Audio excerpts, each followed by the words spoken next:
Good morning and welcome to a day-long discussion on the humanities and migration. Before I make a few short introductory remarks, I would like to thank the speakers, the actors from the ART for their remarkable performances. I firmly believe that the arts and the humanities have to work alongside each other. If we neglect the creativity, the curatorship, the performance of the arts in our humanistic deliberations, I think we're lost. Artists, writers, dancers, sculptors take us to places that we philosophically and ethically cannot get to on our own. This is my firm belief, and this is why at the Humanities Center, at most of our events, we always integrate the arts and the humanities. I hope that we humanists who work in philosophy or theory or history are as of much use to artists as they are an inspiration to us. Thank you once again. As I mentioned last night, this conference marks the official launch of a 3-year Mellon seminar on migration and the humanities. And I want to thank again the Mellon Foundation for its inspiration, its generosity, and insight in supporting us.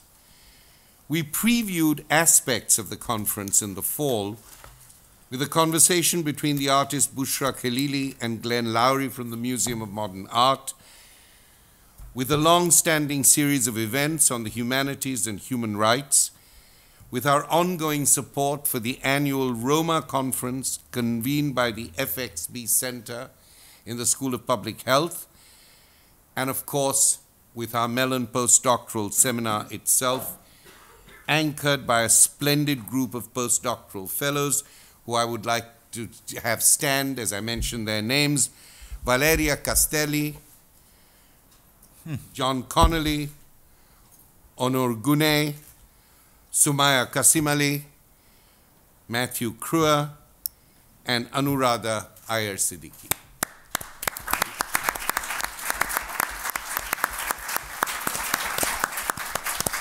Thank you for being with us, and thank you for helping us to launch the project. The Mellon Seminar Project is guided by an open question. What do the humanities have to offer for understanding migration? The conceptual work of the humanities, I would suggest, is particularly relevant to interpreting, analyzing, and describing the cultural and political life worlds of the migrant experience.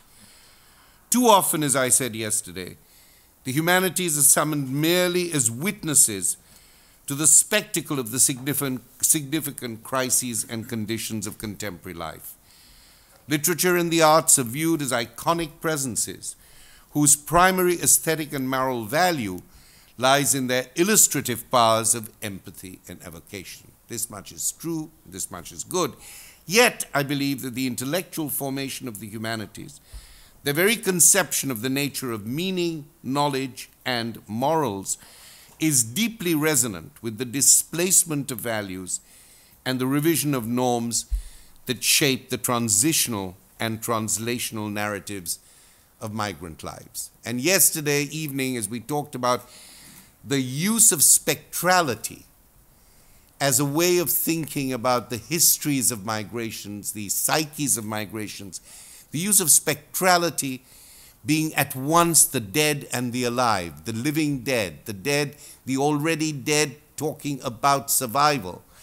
Death not as the cessation of time, but death as an effort to survive, to carry on, despite the burdens that one carries, despite the bare life, despite the burdened life. This is the context in which I believe the humanities have a great deal to learn from the process of migration, but that the experience of migration, dismemberment, displacement, denigration, the courage of fortitude, as Du Bois once called it, these are important issues that are absolutely paradigmatic to humanities thinking. Now, of course, the humanities are not equipped to deal with crises and emergencies with the alacrity of the law or the purposiveness of public policy. Built around pedagogies of representation and interpretation, the humanities engage with the deep history of shifting relations between cultural expression, historical tradition, psychic forbearance, physical pain, and political transformation. Humanistic disciplines articulate the changing, contingent relations between cultural meaning and social value as they shape agents, individual, collective, or institutional, who participate in the creation of public knowledge, the definition of public interest, and the construction of bodies of knowledge. The ethics of citizenship in our time is defined as much by migration and resettlement as by indigenous senses of belonging, and the humanities play a central role in defining the terms and territories of cultural citizenship. Displacement, migration, and translation are processes deeply embedded in the epistemology of the humanities. These terms of art determine the relations the humanities forge with human subjects and also in the process of designating disciplinary objects.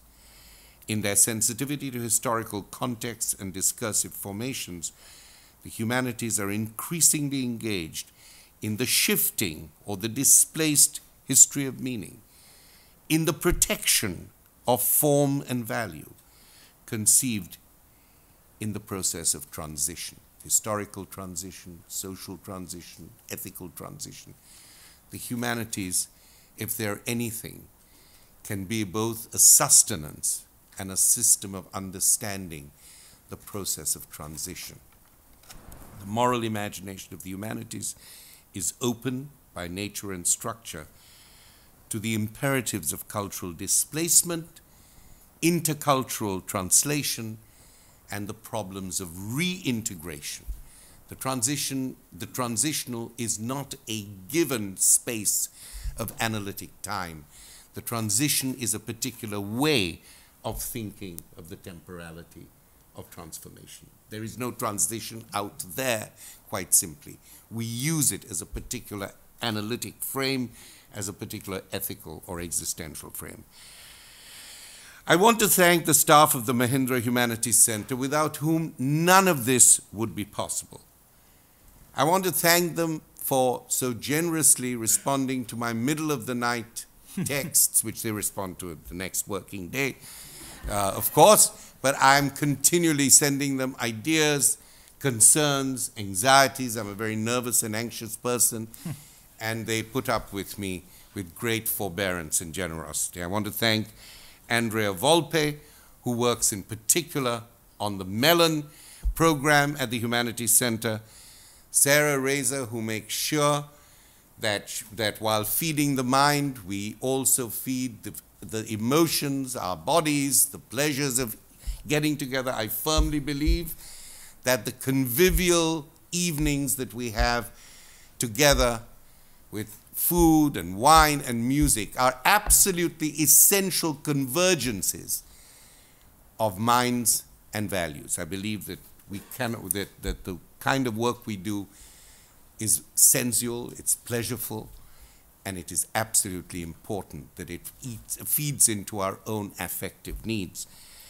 And of course, I want to thank Steve Beal, the Associate Director of the Center. I could not do my job without him, and I could not begin to think of our programmatic and also our intellectual interventions without his great assistance in making things happen. He is a marvelous presence at the Humanities Center. You'll find all our speakers' biographies in your programs, So I won't repeat them here, but only welcome our first panel, Anthony Appiah, Veena Das, Uday Mehta, and Tommie Shelby, to offer their reflections on questions of identity and dignity as they relate to migration. It was our purpose here to actually pull out some of these normative concepts, both of agency and temperament and institution, to pull out these concepts and get people to respond to them, rather than to tread the ground that is often tread when you think about the topics of migration. So we wanted to pull out these issues and see how people responded to them. The most important thing here today is to have a good conversation. Thank you for being here. Anthony, please. I'm assuming the screen light means this thing is on. Thanks very much for your kind invitation, Homi, and thank you all for coming, and thank you to my colleagues for being here on this panel with me. Homi said we were going to pull out some concepts. That's what I'm going to do. That's one thing philosophers do. I hope it's useful. Well into the 19th century, editions of Dr. Johnson's dictionary offered the following in their definitions of dignity: grandeur, rank, honor. Displaying a commendable consistency, they defined honor as dignity, reputation, virtue. So honor and dignity once traveled very much together. Now they have come apart. The preamble to the Universal Declaration of Human Rights begins by recognizing, quote, the inherent dignity of all members of the human family.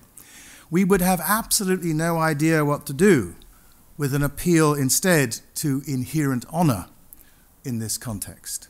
Indeed, we might react to it as Burke did in his reflections on the revolution in France in 1790, responding to a revolutionary politician who claimed that all professions are honorable. Quote, in asserting that anything is honorable, we imply some distinction in its favor. The occupation of a hairdresser or a working tallow chandler cannot be a matter of honor to any person, to say nothing of a number of other servile employments. We can avoid Burke's condescension. Hairdressers and tallow chandlers and servants have dignity, as we all do.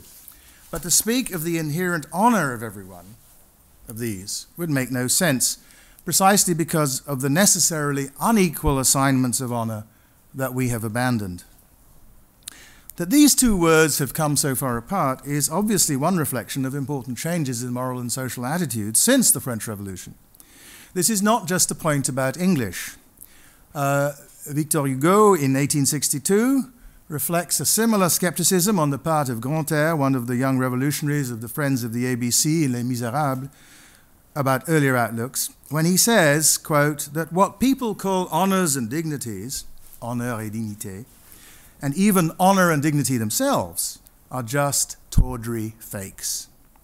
A couple of decades later, Nietzsche uses a similar German phrase, Würden und Achtbarkeiten, in the section on the scholars in Zarathustra, to describe some of the appurtenances of professional scholars that he is rejecting. I'd rather sleep on ox skins, he wrote, than on their honors and dignities. These forms of skepticism are not expressed by distinguishing the words honor and dignity, holding on to the latter as something we should continue to value, but rejecting the former. But it would be tempting to construe them as evidence of a trend whose end is precisely the rise of dignity and the end of honor. That German phrase of Nietzsche's can guide us here. Würde is pretty close to worth, and dignus in Latin, of course, means worthy. So this is as it should be. Dignity is a fine word for all this. As for Achtbarkeit, breaking it down in terms of its components, we get something like an entitlement to Achtung, which latter word means something like esteem or deference or perhaps just respect.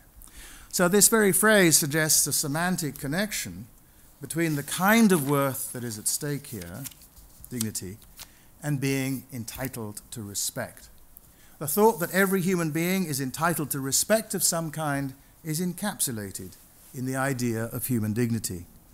I believe that what we have seen, in fact, is not the end of honor, but its increasing democratization.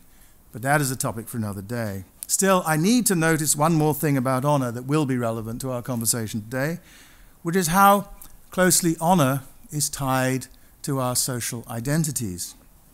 And by social identities, I mean just what Alvin Goldner meant when he wrote some 70 years ago, initiating the modern social science on this topic. The process by which the individual is classified by others in his group in terms of the culturally prescribed categories can be called the assignment of a social identity. And he gave, as examples of such social identities, this was in 1957, quote, a teacher, Negro, boy, man, or woman. What constitutes such identities? Three thoughts come immediately to mind, or anyway to my mind. The first is obvious. Every identity comes with labels, and understanding identities requires first that you have some idea about how to apply these identifiers. A second idea seems equally evident. Identities matter to people practically. People often do things because they are, to repeat Goldner's catalogue, teachers, Negroes, boys, men or women. When someone says something like, because I'm a teacher or a Negro, I should do this or that, she's not just accepting the fact that the label applies to her, she's giving what a philosopher might call normative significance to her membership in the group. She's saying that the identity matters for her emotions and her deeds. It creates what you could call norms of identification, rules about how you should behave given your identity. My third thought is that the norms that come with identities not only make them relevant to the behavior of those whose identities they are, but also to others. Identities affect how you are and how people think you should be treated, as well as what you and others think you should do. Now, identities of these kinds actually matter to honor in two quite distinct ways. First, you may share in the honor of those whose identity you share. That's what goes on in the Winter Olympics. That is, you may both gain and lose honor, in part because of the successes and failures of those with whom you share an identity. But identity matters in a second way because it determines what the codes of honor demand of you. Gender identity, for example, plays a crucial role in determining what codes of honor demand, what behavior on your part commands or loses respect. So codes of honor govern people of particular social identities and determine how they should behave, and especially how they should respond to people both of their own identity and of others. Now here's the point. Human dignity is strikingly different here. It has neither of these features. You and I do not gain our dignity through anything done by others, nor can you lose it if others behave in ways inappropriate to our human dignity, even though there is perhaps a relevant identity, human, that we share. If this is roughly right, then dignity is a right to forms of respect that do not attach to us through our social identities. I said just now that we might be thought to share a human identity. That, perhaps, reflects a sense that there is nothing wrong in saying that our humanity is an identity we share. While there is nothing wrong in saying that, it's not a social identity like the others on Goldner's list. It doesn't divide the world of human agents in two, rather it marks us off against all other creatures.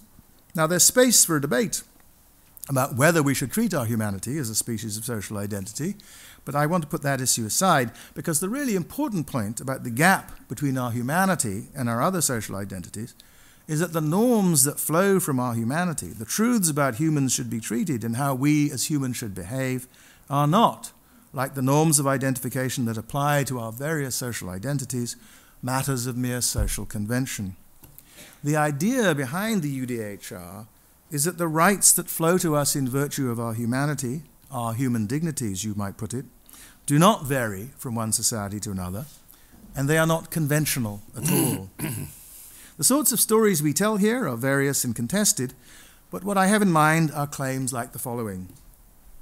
The human requirement for food and water and shelter grounds a right to these things. Without them, human beings cannot live, let alone live well. We are vulnerable to physical accidents and to disease. A right to health care might be grounded here. Humans also need family and friends, so the world must be organized to make these things possible for people.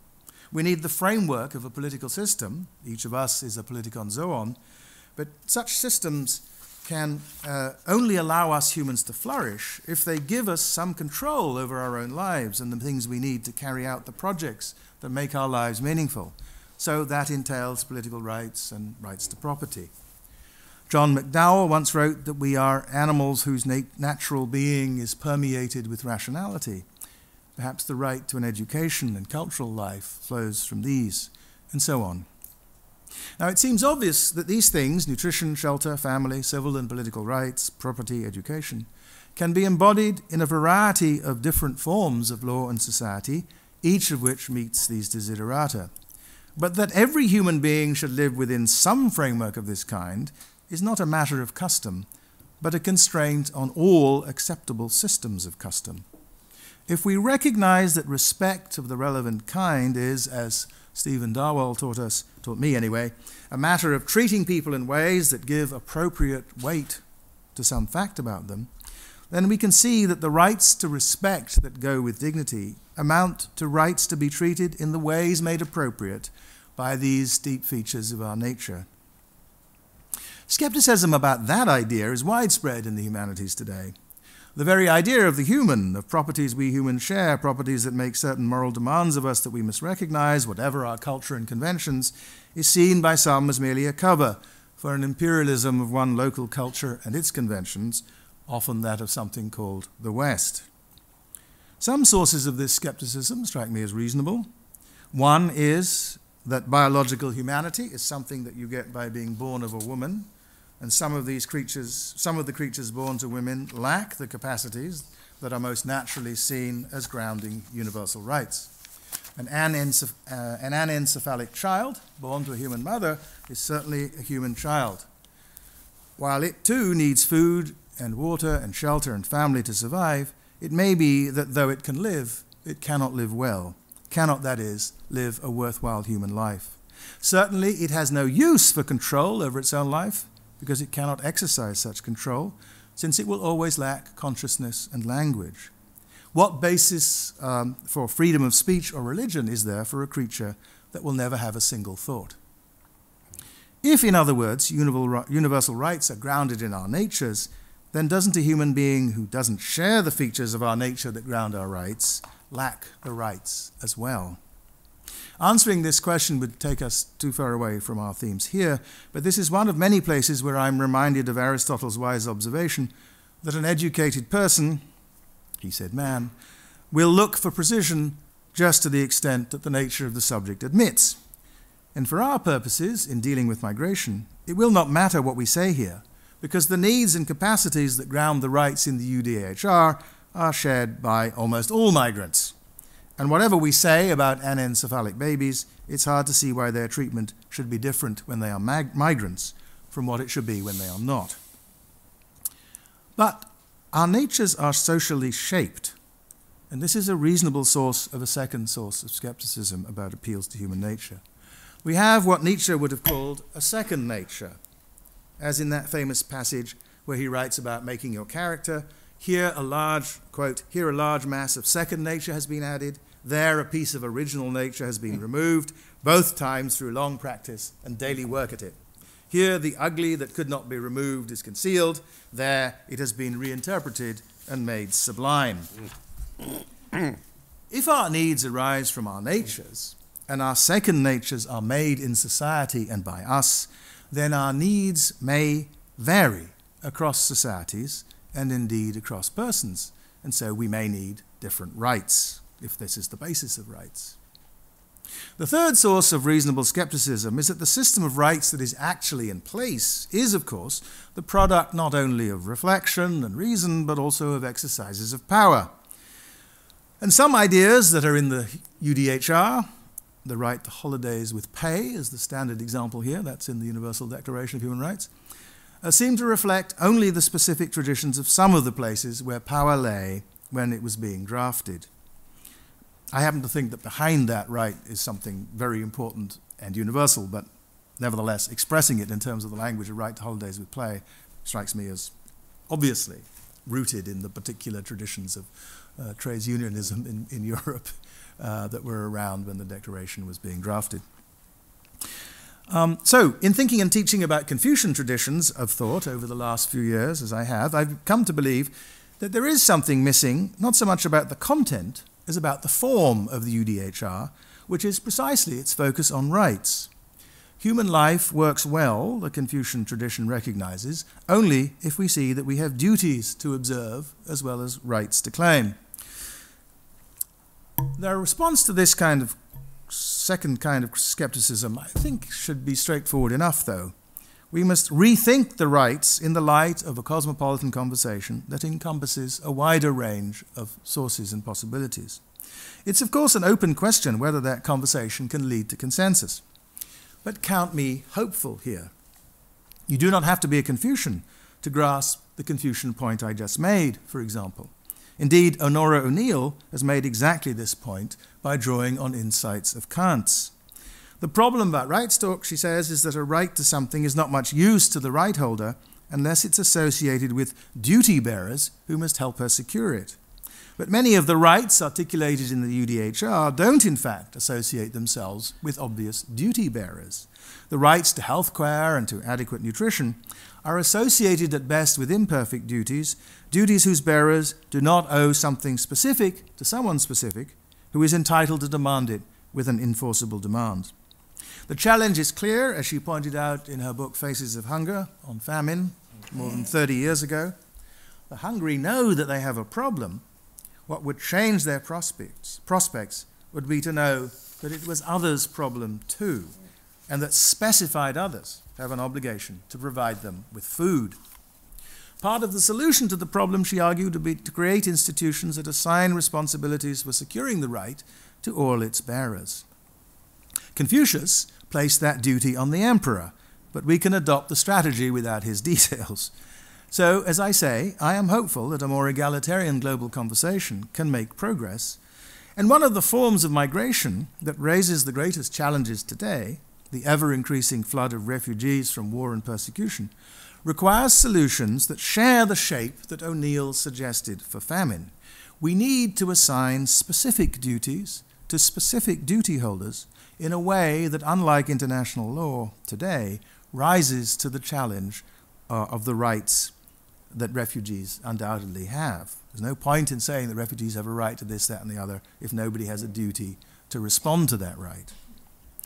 But there's something else missing in the framework set by the UDHR, something beyond its formal inattention to duties. Or, I should say, there are no doubt many things missing, but let me focus in closing on one. And that is precisely the blindness of the UDHR to identity. Even if dignity does not depend upon identity, as I argued, one of the things about human beings, one fact of our nature, is that we have social identities, and these generate needs of the sort that the basic human rights reflect in the way that I sketched just now. For if we need social identities in order to lead satisfactory human lives, and if, once we have them, we are profoundly committed to the identities we have in ways that mean we suffer when deprived of their exercise, then moral and political life, nationally and internationally, needs to be organized in ways that respect that fact. And the UDHR says almost nothing about how to do that. Though there are later international treaties and conventions that do address some forms of rights, some forms of identity. So these last two abstract thoughts about Nietzsche's thought about second nature and about identity as a source of possible rights, these are obviously both relevant to the question of migration. When people move, they move as already socially formed creatures, with not just the first nature we humans share, but the second natures generated in the worlds from which they came. Among the features of their second natures will be some of their social identities. If the idea of human dignity is fundamentally, as I suggested at the start, the idea that people have natures that constrain the ways we must treat them, then we will not be respecting their dignities if we do not give these social identities their proper weight. Thank you.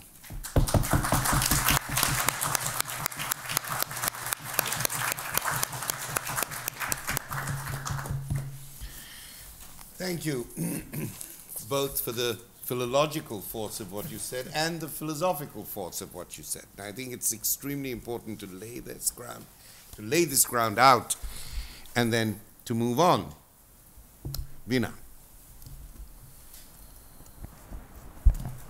Thank you. I want to start by thanking Homi for having me here. Not particularly well known for any work on migration, but very challenged by the kinds of questions that Homi posed. As I was listening to this very eloquent first presentation, and when you said this is what philosophers do, I began to think, what is it that anthropologists do? And it then occurred to me that what anthropologists do is to unsettle what philosophers do.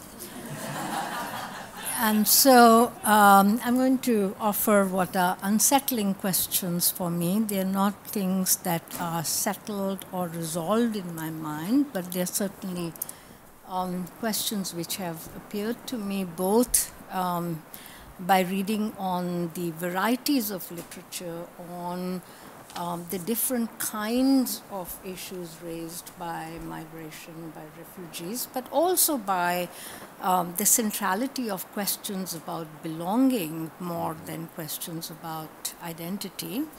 And I'll go on to say what the difference might be. And second, everything that I write is informed by the ethnography that I do. And for last many years, I've been working very closely in 10 slums in Delhi, but particularly 3 slums. And one of the things that I try to do is to hold some kind of discussion groups in, with first generation kind of, I say college goers, but basically these are people who've somehow finished school. And given the structure of Delhi University, you can never actually get admission in any of the colleges, even if you have a first division, because the competition is very, very strong.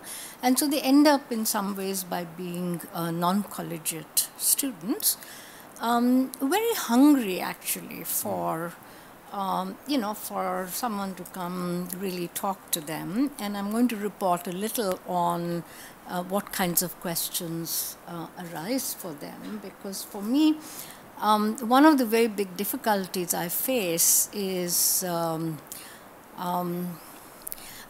difficulties I face. I mean, one is, say, I'm also very enticed by arguments about first nature and second nature from, say, people like McDowell.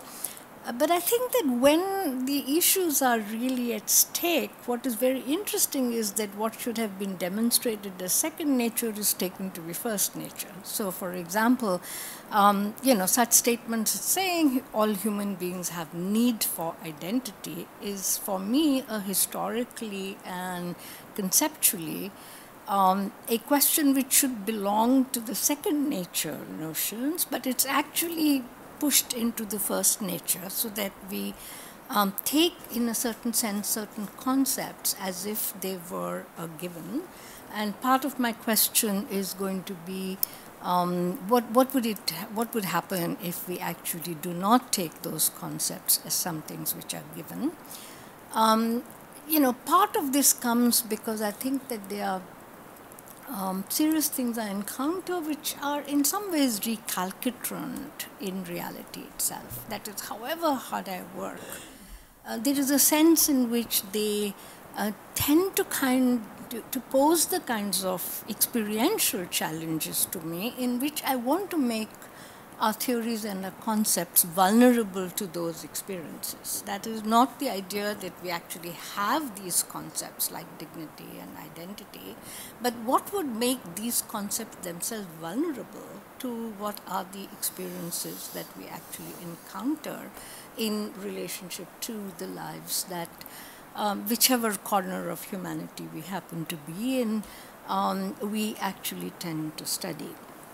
So let me first say that one of the issues then is whether in our own writings we might become complicit without even fully realizing it into the kinds of concepts that are on offer, and whether then we assume a particular kind of notion of subsumption in which we then take a concept as given and then do these local sightings in relationship to, its particular forms that it takes.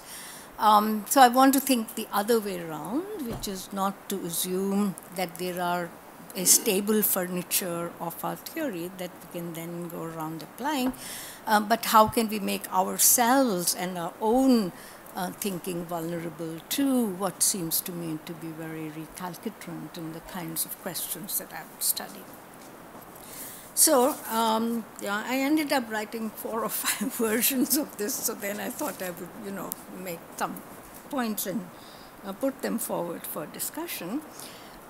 So one of the things I've learned in working in the slums for really a very long time, and before that, almost for 20 years, working with families where I thought I was working on routine kinship marriage questions, and then realized much later that all along what I'd been working on was on violence, because these were actually families displaced by the partition. And they never offered any sad stories about partition, right? It would just well up in all kinds of situations. And so even for me, who was right there, it was Anne, who is a child of the partition, having lost my mother in it, I didn't recognize it to be stories of partition, for example, which made me think how what we see is never really transparent to us. So the first point that I want to make is that I really do respect the kind of questions that come up from the legal apparatus around the problem of migration, because in some ways the presence or the concrete presence and the dimensionality of the problem, as say with regard to the Syrian refugees or with regard to the Rohingyas, for instance, poses these questions that it tests in a certain sense or is supposed to test the values of a given society in terms of its ability to be hospitable, its ability to be able to live in difference, etc.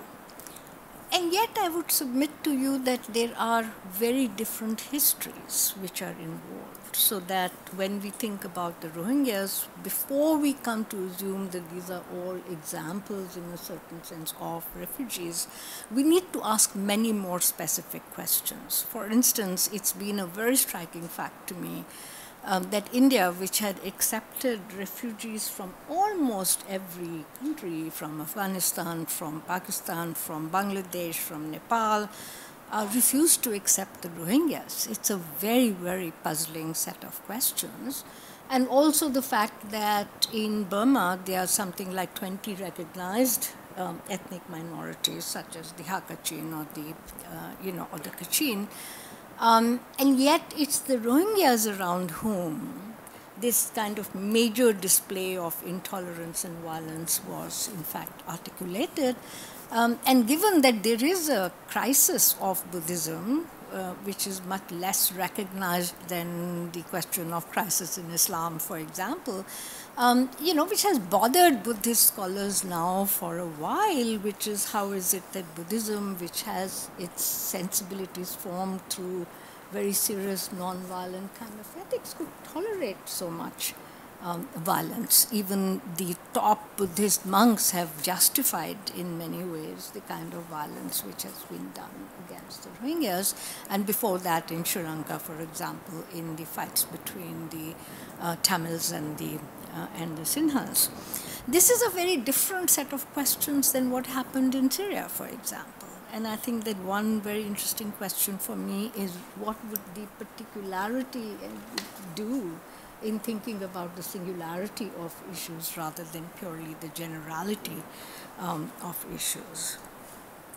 The second point I want to make is that I want to suggest to you that if we simply assume that the legal apparatus comes after the event, then in some ways we take it for granted that that the legal apparatus is separate from the problem that it is trying to actually solve, and yet in many cases it's the legal apparatus itself which has created the problem. And I'm thinking mostly over here of the fact that people who for generations were settled in particular areas, suddenly the demands over citizenship and bureaucratic rendering of who could count as a citizen created whole populations as outsiders. This is very clear working in India, for example, in Assam right now, when the registry for citizenship that has been created insists on bureaucratic demonstration of Assamese descent. And yet, in some ways, this notion of Assamese descent makes it impossible, in a certain sense, for various Muslims who are taken to have come from Bangladesh to actually show that they are part of Assam for a very, very long time. So the legal apparatus, in a certain sense, itself, it seems to me, creates this idea that there are outsiders, and then how these questions of outsiders builds into that particular social formation, on which I will have a little more to say, becomes a very, very pressing set of questions. Third is, of course, that once this question of citizenship becomes integrated into the circulation of discourses in these contexts, it also creates a particular discourse about the commensurability of different kinds of communities. For example, I've heard any number of Hindus say that Muslims are really outsiders because their ummah is a transnational ummah. But the point is that the transnationality of the ummah is not the same as the kind of transnationality, or the fact that, the idea that the allegiance to India is in doubt because Muslims have allegiance to, to a transnational ummah. These are really not commensurate communities at all. And yet it becomes very interesting how certain kinds of bureaucratic logics of commensurability move into the manner in which people try to think about who belongs and who actually does not belong. And the last point I want to make, to which I will want to give some time, is really in what kind of way questions about belongingness and this creation of who's an insider and who's an outsider corrode the capacity for intimacy. Now, I'm not going to be talking about very large subversive desires. I can see that sometimes, and I'll give you one example at least of the subversive desires. But there have been these, the legal apparatus has been very involved in this. For example, the whole notion of love jihad was invented in 1990s in India, when in the Karnataka High Court, marriages between Hindus and Muslims were sought to be dissolved on the ground that these were basically techniques used by Muslim youth as part of the terrorist operations to really recruit Hindu girls and thereby create more, people who would be basically committed to jihad rather than committed to the love, right? And so there are these, the legal apparatus creates it. But I want to give two examples over here of what happens to the structures of intimacy. That might be like what in the Indian context might be seen as a subversive desire of, the fact that that desire should be confined within the kinds of communities where it is acceptable. But I also want to give absolutely quotidian examples of how it happens that something very, very minor in other contexts can become a very major example. So I'm going to give you, I said that that one of the things I do is to try and work with young people. and they are, they're not as smart probably as students you teach, but they are very smart, I would say. At least I'm very attached to them. So, so one of the projects I started to work with them was for them to write diaries. That is to say, whether they could think about writing something like just what happened every day. And I want to take one example of this diary writing because two things really strike me in relationship to this diary writing project, which we are trying to do both in Pakistan and in India, which is really that what might be huge struggles about identity and so on, it really fade for me into insignificance compared to the huge struggles about very small freedoms that people have to launch. And these very small freedoms can be something like a girl saying, I have to get up at 4 o'clock to make tea for me and to make tea for Abba, and then I say my Quran, and then I have a bath, and then I get my brother ready for school, and of course I'm not allowed to go to school, but because my brother goes over there, I can actually go visit him, and the teacher is very nice and she will help me to read, right? The example that I take over here is from the diary of a guy called Sonu. This is, and I want to show how something like a diary entry of his becomes a matter of discussion in one of these working workshops that I was conducting.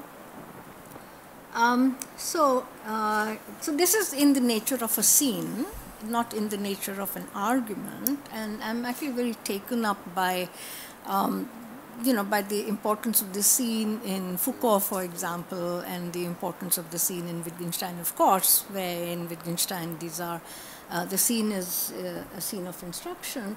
I don't know what this scene is a scene of. It's not the scene of madness and it's not the scene of instruction, but it is the scene of what small freedoms can mean and in what kind of way can intimacy be threatened by not only threatened in a big way, but threatened every day, so that maintaining something like a friendship becomes, becomes something equivalent to a heroic task.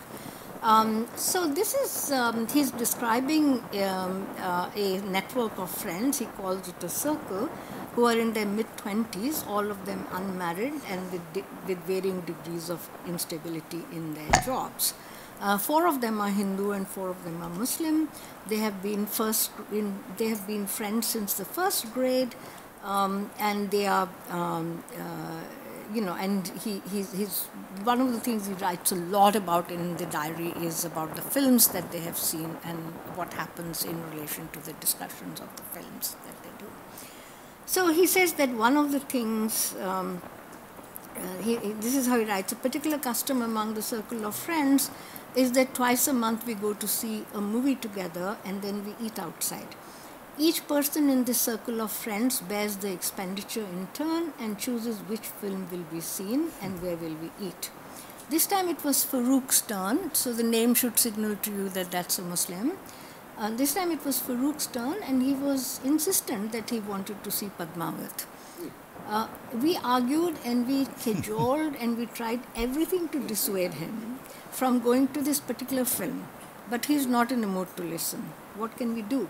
Now we will have to go, but we are very apprehensive. Anything can happen.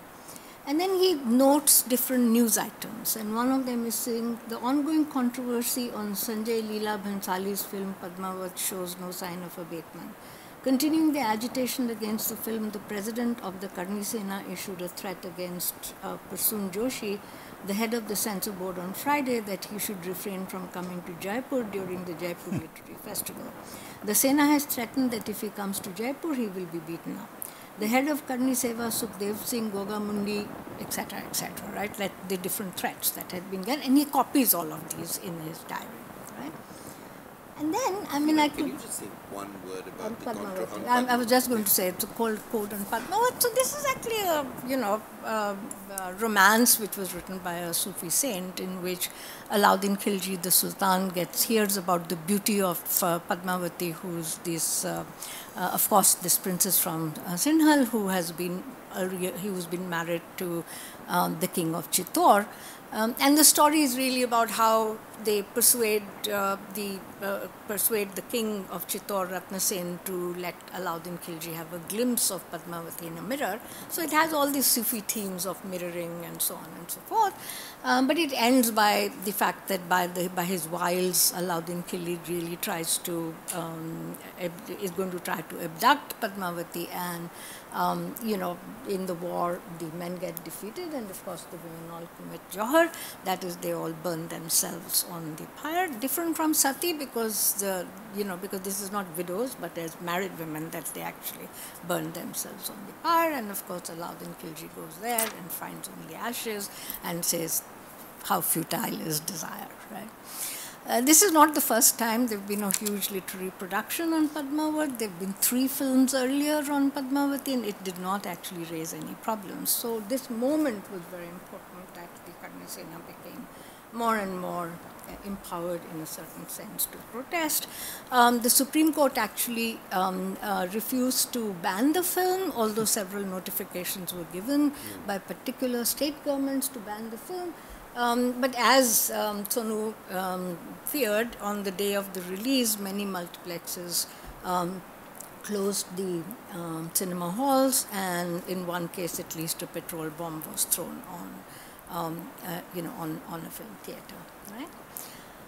It ends up by, he's thinking more about these and I call this maintaining friendships in difficult times. He reflects on this. Their friends are talking, and he says, Farooq was so insistent, and in Hindi he said, "Dekhni hai to dekhni hai." If I have to see, it must want to see, must see. Right? And this is, he says, regardless of how difficult it will be for them to actually organize going. And then he says, what they were scared about was the fact that if this Sena comes, and Farooq was the only Muslim-looking chap, the other Muslims were not Muslim-looking, so to say, that the crowd might actually, harm him, and so how to protect it. So he's presenting this in this group of discussion, which happens to be that day on Muslim-Hindu relations. And everybody in the group is totally persuaded, and they repeatedly say the problem is with the Muslims, because the Muslims are inflexible, they are intolerant. And I asked them, what's the evidence that they're... First, how many of you have Muslim friends? They were all Hindus that day. Except for Sonu, nobody had any friends. But they had interacted with a lot of Muslims. Many of them recalled the kindness of some of the Muslims, right? They had interacted with. But yet, when it came to how intransigent they were like Muslims are very Qatar. Qatar means inflexible.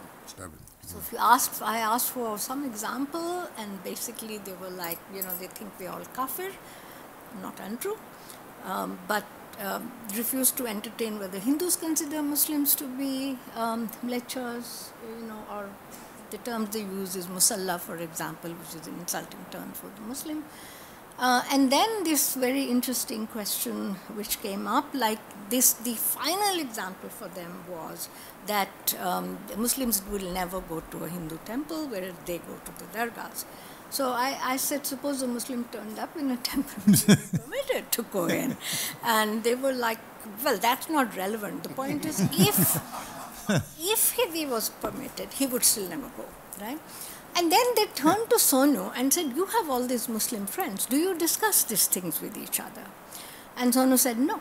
So they said, well, why don't you discuss these with each other? It just shows that you cannot actually trust any Muslims.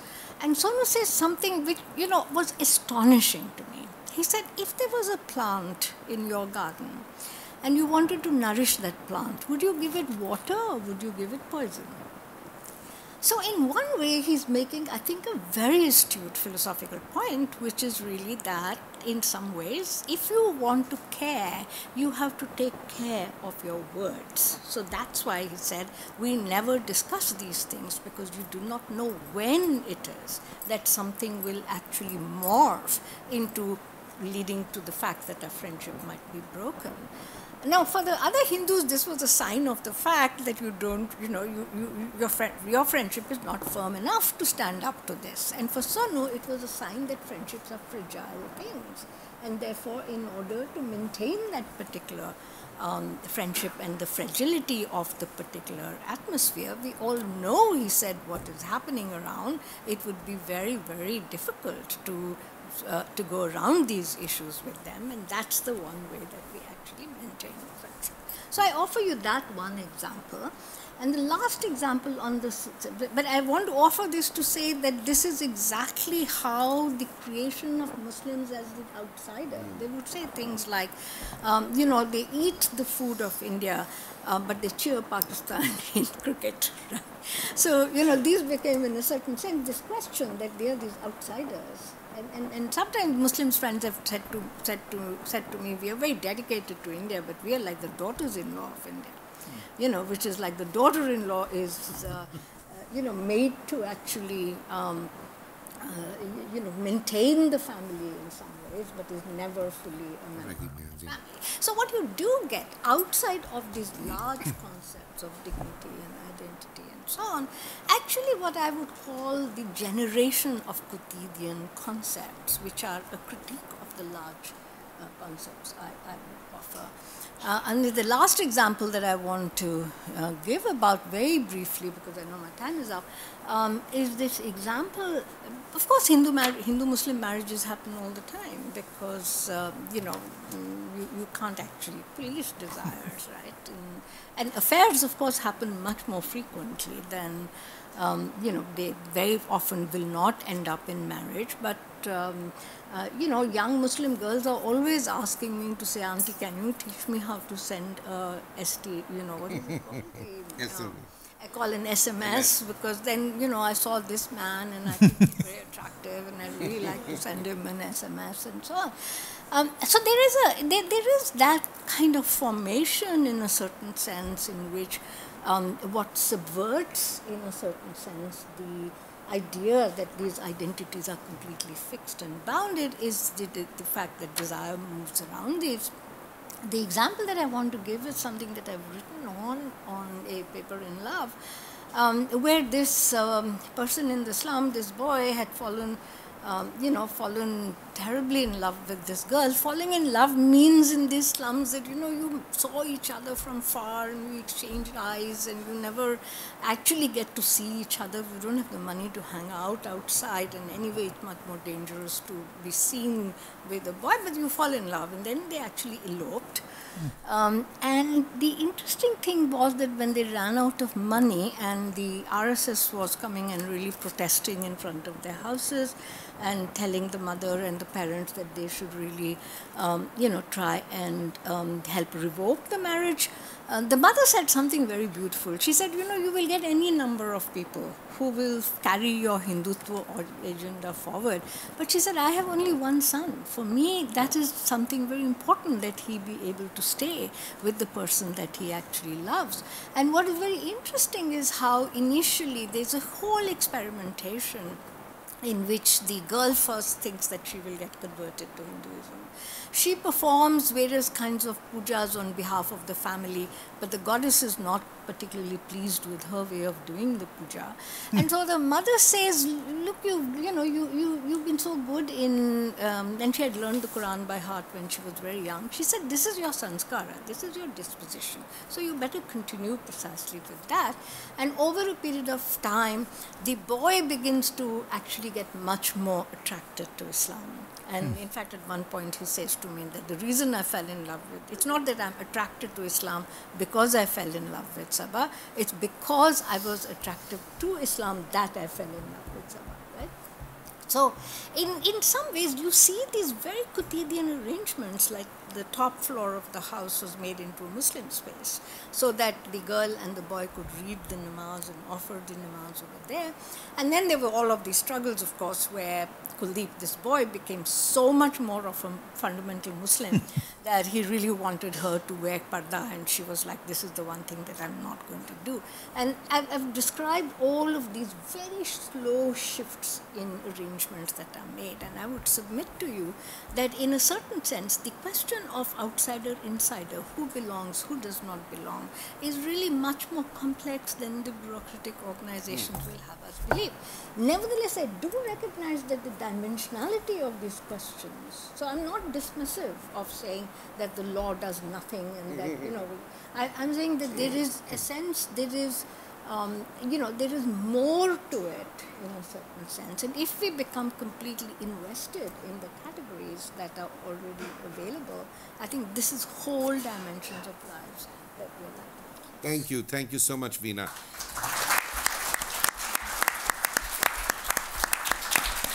And this is, of course, very much in the spirit of what I said about the humanities and migration, which is to pull out these large issues that may not have a comfortable or canonical disciplinary space, but open up new and other ways. Now, I want to very quickly I see a pattern here.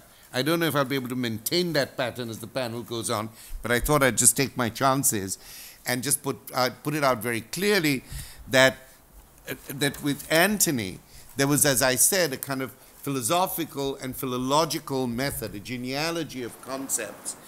And then through many very interesting moves, through the notion of second nature, first, you assume that this issue of what the Universal Declaration doesn't quite get when it talks about duties is the notion of needs. And needs are much more contingent, they're much more socially constituted, they're much more psychic, they're much more effectively expressed. With Veena, you start with this whole issue of singularity. From the anthropological point of view, the notion of setting the scene, the mise en scène of a structure of desire or a structure of need. And out of that comes this notion of the small struggles of freedom, where again, there is a notion of risk, rather like a notion of contingency. In the scale itself brings in a kind of ethical or moral issue. So interestingly, both of you, from different directions, move towards something that is not normatively classifiable often, which is to take the risk, if indeed you want to create the kind of cultural intimacy against difference. I think this notion of risk, I've written about it myself in relation to James Baldwin. I see it very much in his work. You have to take that risk in order to create the intimacy, either across minoritarian subjectivities or even within them. So I think this has been a wonderful start. I want to thank the two of you for really giving us something that is very significant in the shape of this fluid discourse, or the shape of water, or something like that. Thank you. Now our constitution is... Homi, you've just done a very good job in synthesizing Anthony's kind of analytical clarity and Veena's kind of the richness of the singularity of her examples. I'm just telling you in advance, you better be thinking hard about how you're going to say something kind about pure confusion. Because that's what Confucianism. Pure confusion. All right. Thank you, Homi, for having all of us and me here. The immigrant typically chooses that condition from a cramped condition. Sometimes what they see as they crane their heads back to look at what they're fleeing is the sight of villages and towns in flames. Sometimes it is the receding shoreline of a continent as they embark on a merciless ocean voyage. Sometimes it is the machetes of a harrowing majoritarian crowd, emboldened by nationalist fervor. Sometimes it is the sight of barren fields, parched by unforgiving years of drought. Sometimes it is the sight of the Rio Grande that marks the boundary between uncertain hope and despair. Sometimes it is a set of cultural attitudes that disparage or criminalize the shape of their bodies or the way in which they seek to love and be held. To speak in terms of choice for journeys that are motivated by such tenebrious conditions is simply misleading.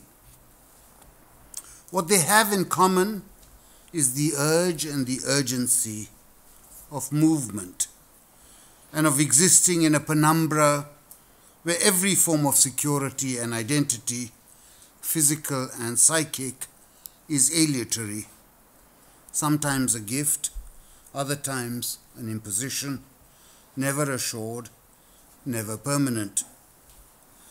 The migrant and the refugee, whose lives are riven by these harsh and uncertain contingencies, certainly deserve compassion and more. But perhaps as we try and reimagine our mode of collective existence, the migrant may also represent a kind of aspirational ideal. And that's the thought I want to pursue. And that's the thought that I will come back to, that the migrant or the condition of the migrant represents a kind of ideal too. From ancient times, travel has been that singular activity where choice, suspicion, and danger are braided. Even before borders and boundaries were marked out as sites for the special vigilance of the state, always policed, always monitored, travel provoked an anxiety as though the activity itself represented a transgressive freedom that could unsettle what was meant to be singular, stable, and familiar. Travel has always embodied the possibility of an excess, where the very act of movement, of changing places, of being in transition, is thought to threaten the patterns of a social consensus, perhaps by reminding that consensus of its own fragility and the complicity and darkness around which it has been forged. Even when there are no boundaries being crossed, the traveler, as he or she moves, is so often taken to represent the violation of a tacit limit, the potential disruption of a settled norm. The examples are too numerous to cite, but I am reminded of Gandhi sitting unobjectionably in a first-class compartment in a train traveling from Durban to Maritzburg, provoking by his mere presence and movement the insecurities and violent prejudices of a white train conductor. As Gandhi later noted, about his experiences in South Africa, racism always had a special viciousness that was reserved for when colored and black people traveled. Thurgood Marshall, recalling a journey from Washington, D.C. to Greensboro, North Carolina, had much the same thought. African Americans were never in greater danger in the Old South than when they were traveling, because the act always had the potential to inflame prejudices which, in a less fluid context, had other sources of sublimation. The most macabre and horrifying images associated with the partition of India in 1947 are linked with trains and other forms of conveyance ferrying mutilated bodies in both directions across newly demarcated boundaries of the two countries. From the standpoint of political theory, the standpoint I am most familiar with, these paroxysms of violence and prejudice that are linked with movement and travel are not difficult to understand. It would only be a minor exaggeration to say that the grand tradition of political thinking has in many ways been forged around a suspicion of the traveler and the stranger. Plato and Aristotle, in emphasizing the bounded nature of the polis and the sort of sharing it made possible and the diversity it presumed on, are quite explicit that the life of the citizen is set against the image of the wanderer. In the dialogue The Timaeus, Socrates permits the possibility that wandering tribes may be the purveyors of philosophical knowledge, but never does he permit the possibility that they could be the purveyors of political knowledge. If there is one description of a people that political theory, as a general matter or as a discipline, has shown a sustained suspicion of, either explicitly or by its indifference, it is the nomad. The central category of our political lexicon, law, order, power, representation, sovereignty, the singularity of a people, are all in different and complex ways reliant on a contrast between boundedness and mobility. The migrant in many ways provokes the same existential anxiety that civil war and anarchy have long provoked, and which so often are the founding contrasts on which nations anchor the narratives of their identity. As a familiar heuristic, anarchy represents a condition of abject insecurity.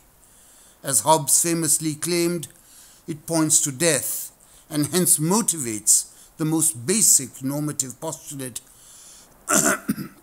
of modern politics, namely a hyperbolic concern with unity and security. In the post-9/11 world, as the post-9/11 world has made vivid, the concern with security operates as a kind of permanent, almost metaphysical backdrop to every future eventuality. Security is the central catechism of our contemporary secular theology.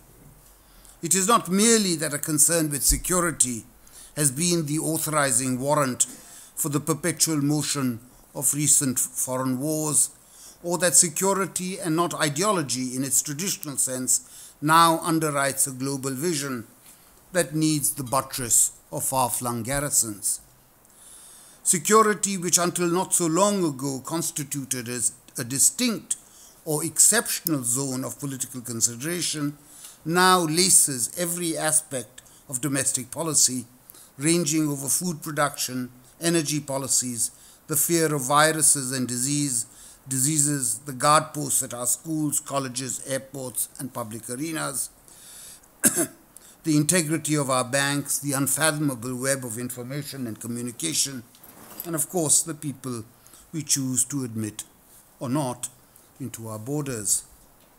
At one level, all this testifies to the new ways in which everything is connected, and to the fact that the designation of separate spheres on which liberalism relied and on whose denial totalitarianism prospered are now increasingly tenuous. But the priority that security has assumed is a distinct matter. It is now a familiar fact that officials justify even the most mundane aspects of public policies by invoking the idea of security. Terms such as justice, equality, decency, and even freedom, which once carried the hopes and burdens of our public ethos, have receded to the disused recesses of our shared vocabulary.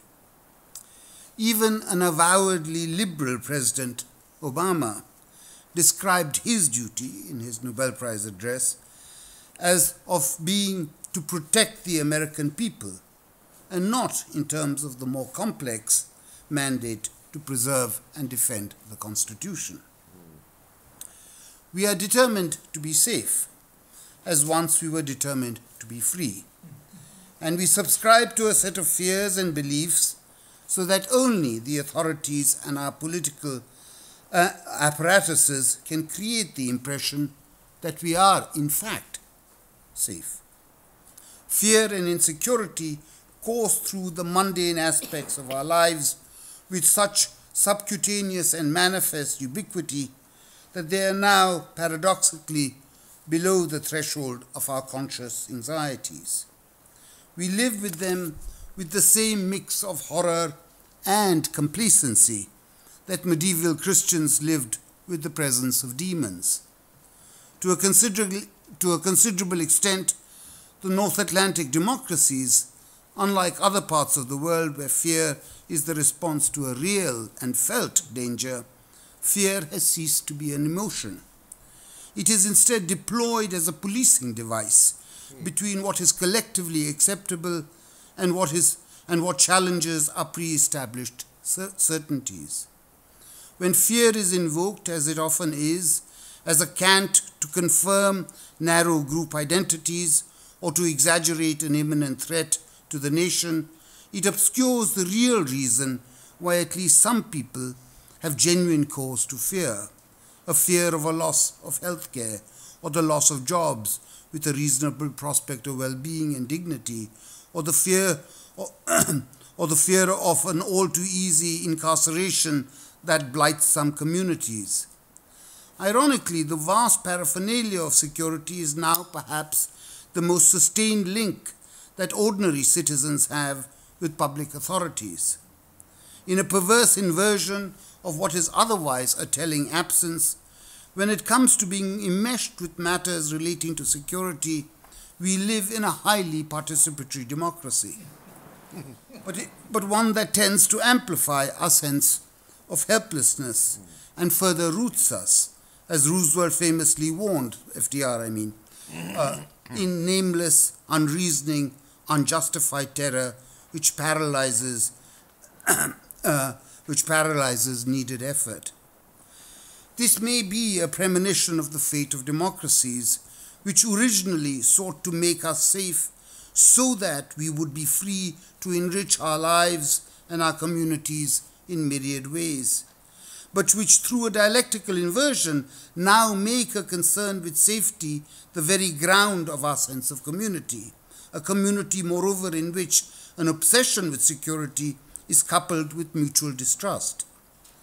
It is not surprising that as an administrative dictate, such capacious anxiety has to be housed under the vague and indefinite rubric of homeland security. Through a mix of coercion, paranoia, consent, neglect, and ignorance, we live as inmates under conditions which, until not so long ago, were reserved for the criminally consigned. Our concern with security and political unity increasingly resembles a vision of a society as a mere security pact pegged to the dream, the paranoid dream, of seeking complete safety, of fearing as a ruse the slightest provocation as being a threat to life and civilization. With this as the backdrop that structures our political imagination, the immigrant comes to represent the stranger, the traveler, who comes today and stays tomorrow, but always remains from elsewhere. The immigrant, like Gandhi or Thurgood Marshall, sitting in a train compartment, triggers a threat by their mere presence, or in the case of the immigrant, by the mere imagination of his or her presence. A conception of political life, even of democracy, that privileges a political form with such reliance on unity and safety is liable to coalesce around self-confirming certainties of the banal rigidity of what is proper and what is not.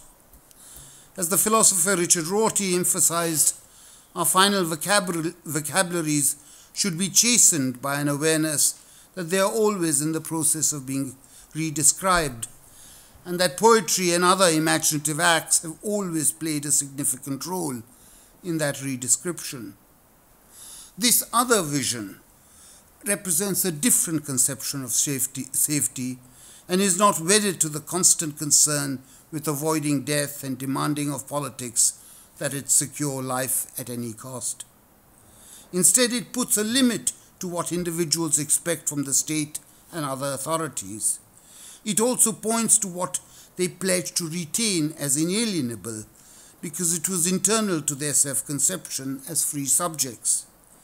It is related to their singularity, their expressive nature, the urges of conscience, and the type of self-regard that has a spiritual and poetic aspect for which the physical body, both of the individual and of the collectivity, is neither a stand-in or an alibi. It refers to that kernel of the self, which even while it is touched by the conformities of time and history, retains the urge to look beyond them. It is what Shelley had in mind when he spoke of the imagination as the instrument of a moral good and of poetry as, quote, the receptacle of 1,000 unapprehended combinations of thought. It is the internal domain that sought in the famous words of Justice Brandeis to be left alone, to the risky adventure of living. It is predicated on the thought that speech, the disputations of debate, the pursuits of the imagination, and the feelings they engender not only do not require security, but that their flourishing has an ineradicable element of risk attached to it. It considers the thoughts, ideas, and feelings as belonging to a different register of existential need than that of the body. It conceives of them as retaining that spirit that is indifferent to safety and security and to the vigilance and mediation of authorities. It vouches for a citizenry that does not take all its cues from a collective project, bound together around a single catechism. It is committed to the idea that our public purposes do not have to have a presumptive priority over our private attempts at self-creation, and that the inevitable tension between the two should not automatically be settled by invoking the founding principles of the Republic or any other lofty trumps. This is where the condition of the migrant, as she looks back from what she is fleeing from and enters a penumbra of risk and uncertainty, gives us a glimpse of a different potential ideal and a different vision of politics. Unlike the idea of balance between security and the expressive domain, which ultimately takes refuge in a singular political rationale, this other vision of the refugee, the nomad, the migrant, is wedded to an ordinary and messy heroism that values the Republic not for the security that it ensures, but because it includes spaces in which thoughts and ideas and feelings are exempt from a collective supervision and calculus. This vision is crucial to a vibrant democracy, as indeed it is to any form of collective order, because it insists that not everything worth valuing should be made subsidiary to the political rationale of security, unity, or anything else. The refugee and the migrant, in a strange way,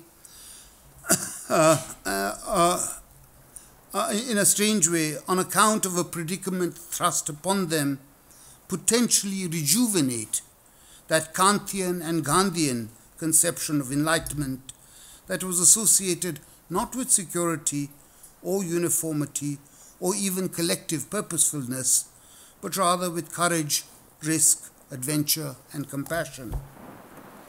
Yesterday, Homi said, and today also, that the humanities have an important role to play in a world where the condition of being an immigrant is virtually universal. I think that is right, and there is a deep moral sensibility in that thought. One of the things that the humanities, as they reflect on the migrant, can do is chasten the certainties of some of our deepest political convictions. Thank you.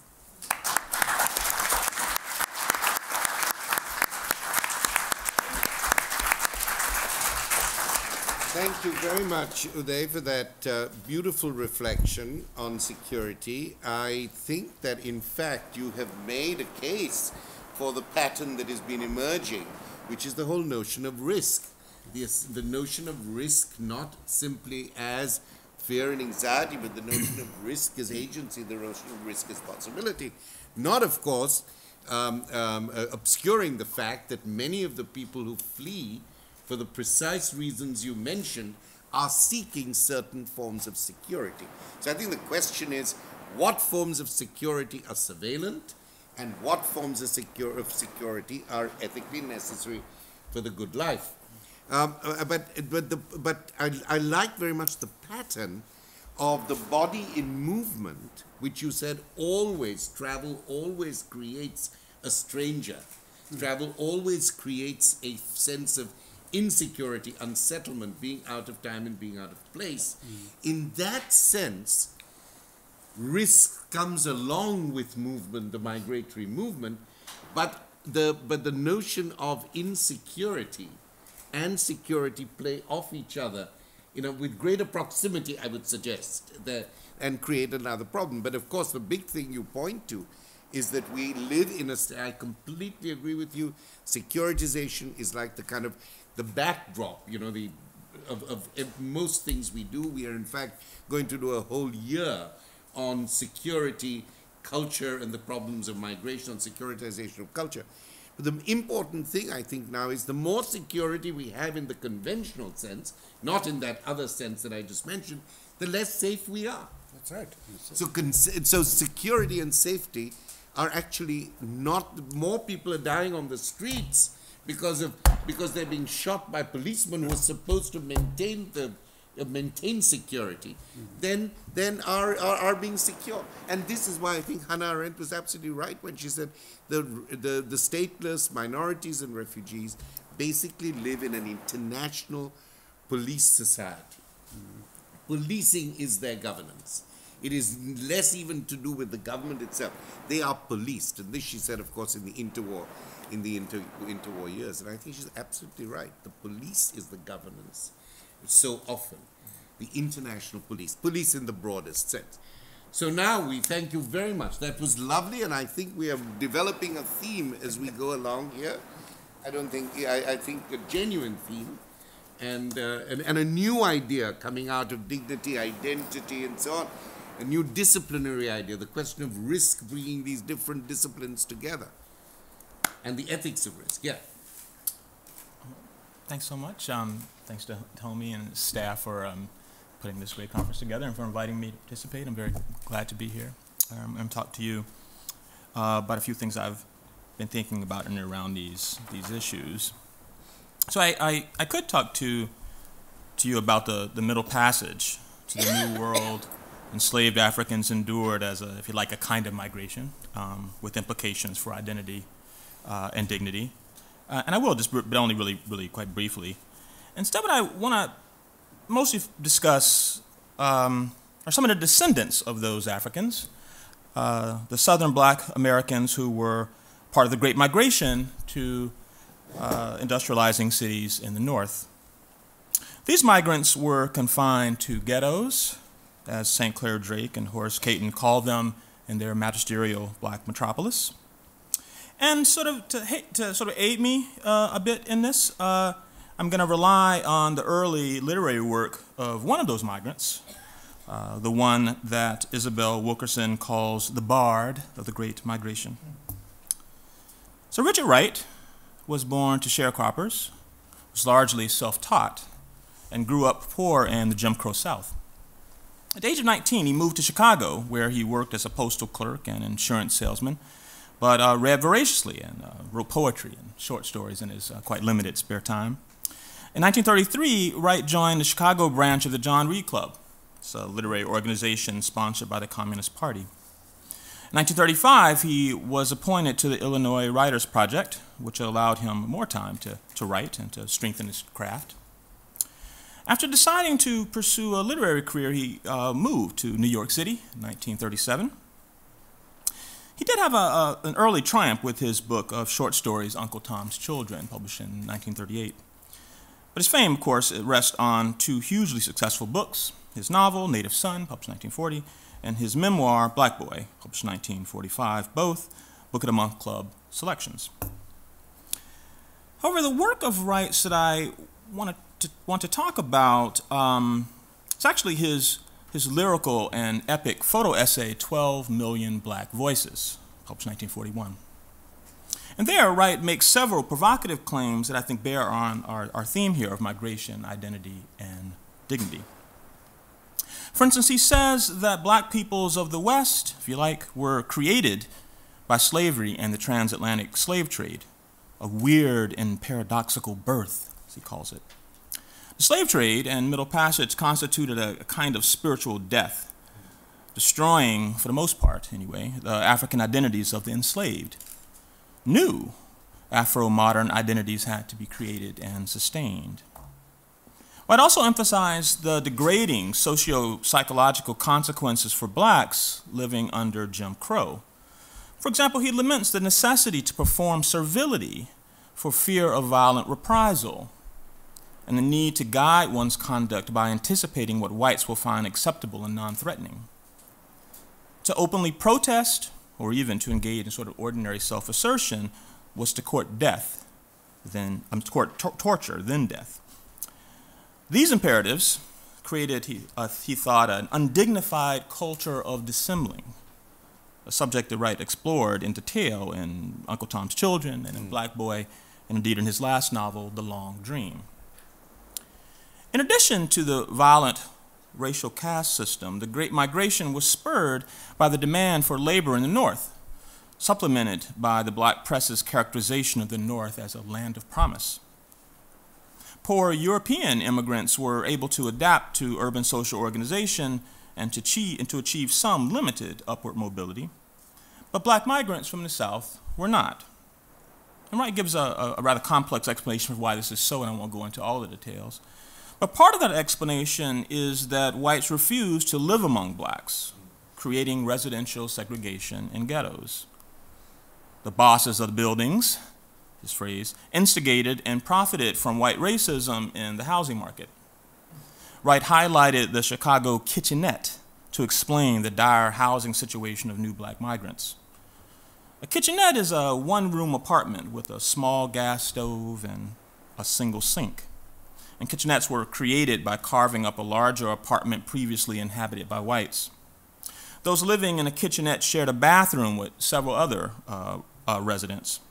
These overpriced and overcrowded apartments were, in Wright's words, our prison, our death sentence without trial, the new form of mob violence that assaults not only the lone individual, but all of us in its ceaseless attacks. The kitchenette, described with such verve in 12 Million Black Voices, also serves as a kind of metaphor for urban racial oppression. Indeed, Wright opens Native Son with a scene in a cramped kitchenette where Bigger Thomas kills a defiant, huge black rat, and his mother prophesizes that Bigger will meet his fate at the gallows, which of course he does.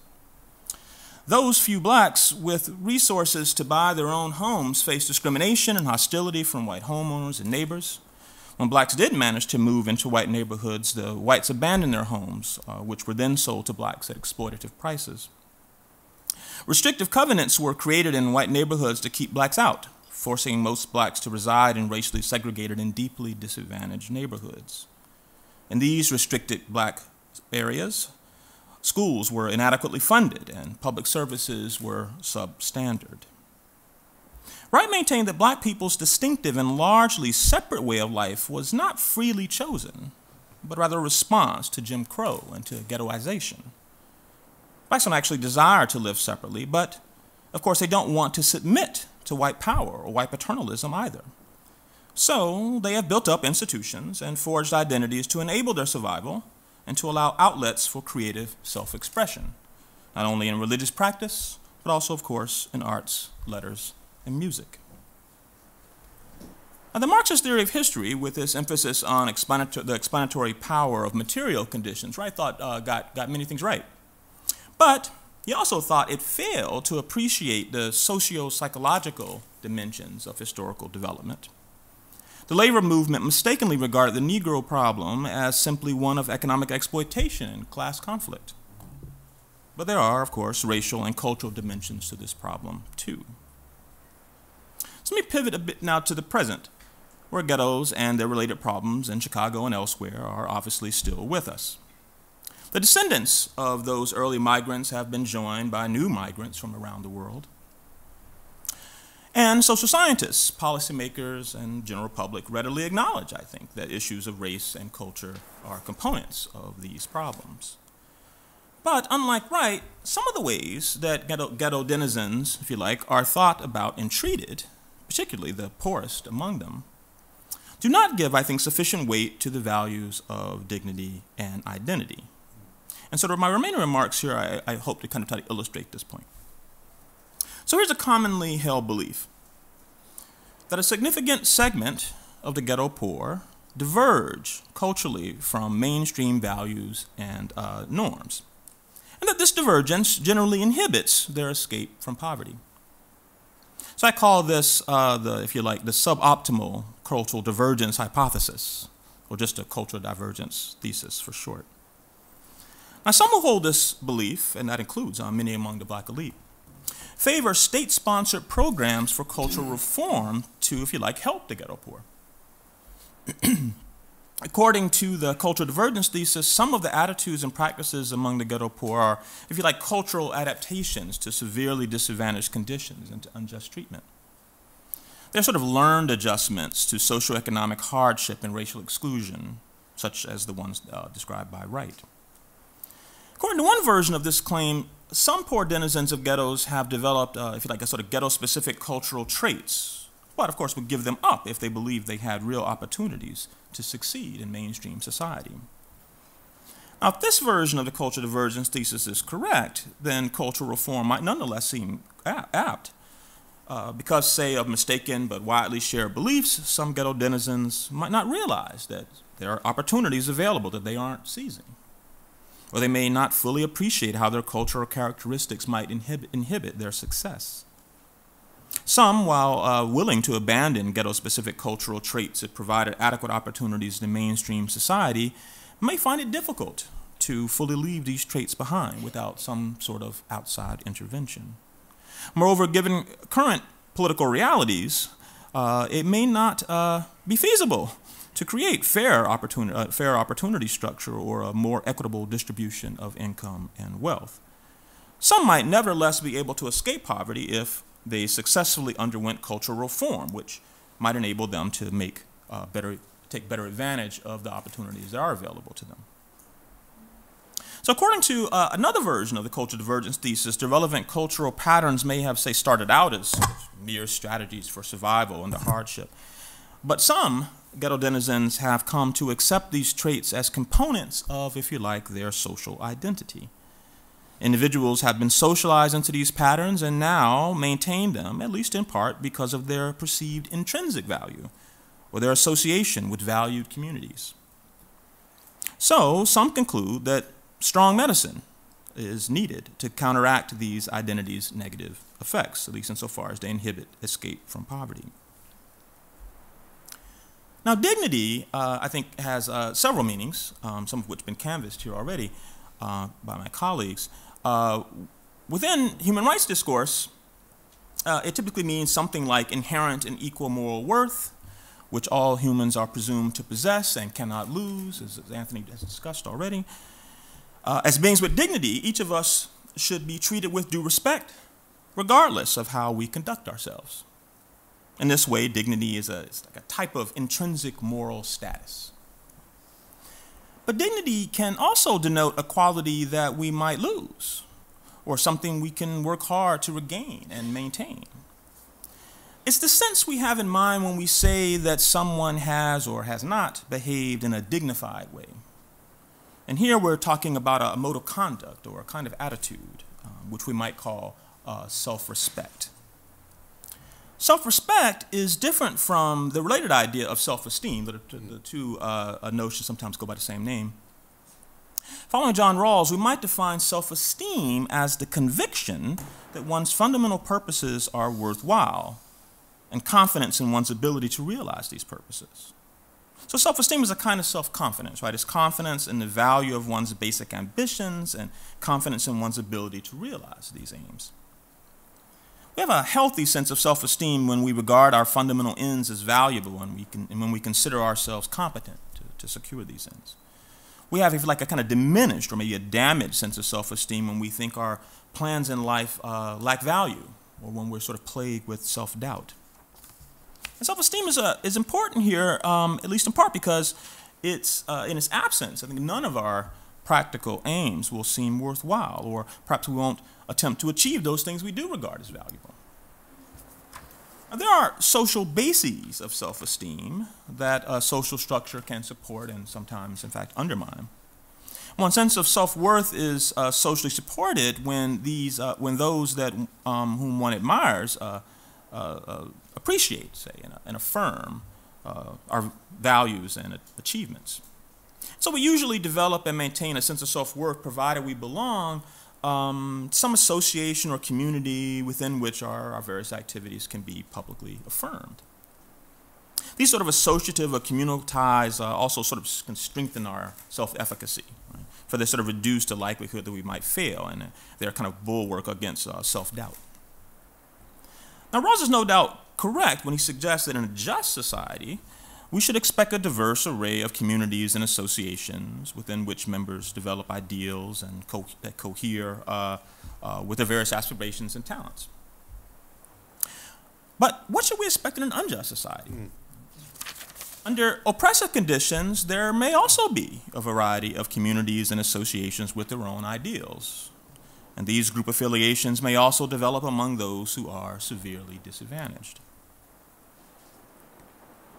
Moreover, the cultural traits that characterize some of these communities and associations may have been cultivated in response to, or otherwise shaped by, the unjust institutional arrangements. These affiliations may nevertheless perform essentially the same social function, though, right? Namely, sustaining and enhancing self-esteem, as their counterparts might do under more just arrangements. So now let's distinguish self-respect from self-esteem, as I just discussed. So self-respect, I take it, can be a kind of element of a person's sense of self-worth, right? But unlike self-esteem, the role it plays in constituting self-worth is not contingent on a person's particular ambitions or their self-confidence. Self-respect is a matter of sort of recognizing oneself as a rational agent, as a moral equal, and valuing oneself accordingly.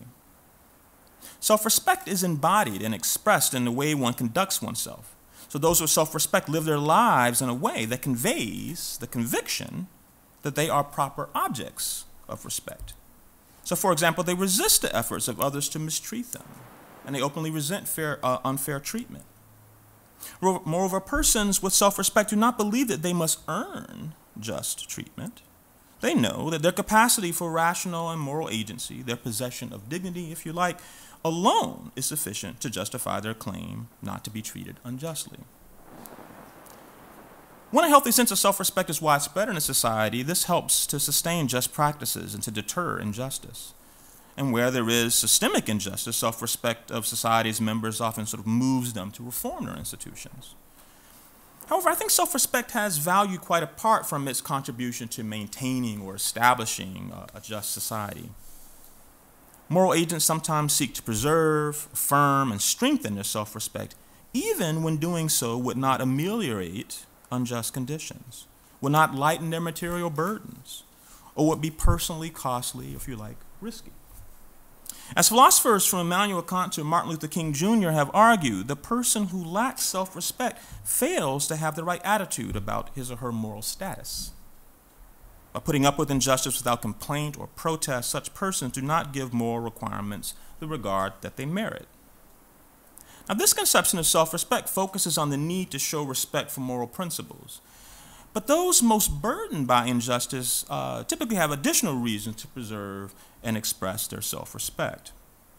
Maintaining one's self-respect in the face of injustice is not simply about respecting the authority of morality. A life lived without a healthy sense of self-respect, particularly for one who is oppressed, is, I think, an impoverished life for the particular person whose life it is. As Wright emphasized throughout his writings, oppression can erode a person's sense of self-respect, causing one to doubt one's claim to equal moral status and so to lead to sometimes undignified conduct. So we can think of an attack, if you like, an attack on one's self-respect as any action or policy or practice that threatens to make one feel that one is morally inferior, that one does not merit the just treatment that others receive. To maintain a healthy sense of self-respect under conditions of injustice, the oppressed may therefore fight back against their oppressors, demanding the justice they know they deserve, even when the available evidence suggests that justice is not, in fact, on the horizon. They thereby affirm their equal moral and their moral status as equals. Agents who take action to affirm their moral standing often take pride in such actions, particularly when these acts entail some personal risks or costs. When one is subject to persistent injustice and yet successfully defends one's self-respect, I take it that this is a kind of moral achievement. A robust disposition to resist attacks on one's self-respect can therefore be, if you like, a source of self-esteem. Conversely, willful submission to injustice can be a blameworthy failure that generates moral shame. So we surrender or sacrifice our self-respect when we acquiesce to mistreatment or when we suffer such indignities in silence. Persons with a strong sense of self-respect sometimes refuse to cooperate with the demands of an unjust society. They stand up for themselves, are defiant in the face of illegitimate authority, refuse to comply with unjust social arrangements, protest maltreatment and humiliation, and so on, even when they know such actions will not bring about justice or reduce their suffering. So self-respect then can be a matter of living with a sense of moral pride despite unjust conditions. Almost done. Though self-respect has intrinsic value and great moral importance, it is not always, I think, an overriding consideration of moral deliberation. Moral agents need not and should not, I think, defend their self-respect at all costs. It is sometimes justifiable, or at least excusable, to sacrifice a bit of self-respect to protect others from harm, to avoid grave harm to oneself, or to achieve some worthy goal. Such sacrifices are sometimes necessary, all things considered. However, the agent with a healthy sense of self-respect experiences them as sacrifices, as the painful loss of an intrinsically valuable good. And so with these remarks as background, I close now by stating, very briefly, my principal objection to contemporary cultural reform efforts and ghettos. It's this. Even if the suboptimal cultural divergence hypothesis is basically sound, cultural reform attacks ghetto denizens' social bases of self-esteem and generally fails to honor the need to preserve their self-respect. Or, to put it another way, such efforts are often an attack on the identities and the dignity of the oppressed. Thanks.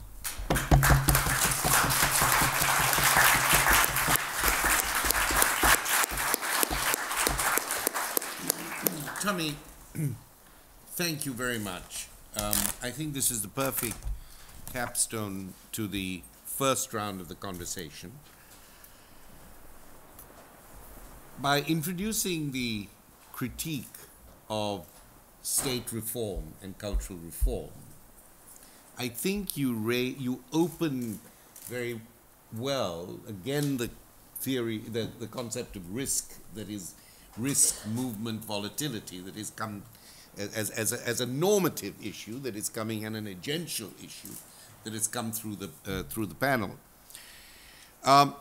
And you raised something that in your book I found extremely memorable, and I've used it in my own work on this manuscript I'm calling Dignity in Extremis, where you say forms of resistance, forms that demand bad behavior to snatch back some sense of self-respect, should also be seen within the panoply of dignity. They have their own kind of dignity. And I very much like that. And, one of my invitation to you was made because of who you are, but also because you said that. on this occasion. But you've raised another very interesting question here. You have brought in the question of spatiality into our discussion, right? You've started talking about the ghetto, the kitchenette, these spaces of moral action, these spaces of exploitation. I like very much the entry into the discussion of the spatial, the neighborhood, the kitchenette, the ghetto. And you've used those things not only as spatial markers, but you've used them as kind of conceptual markers about what you call behavior.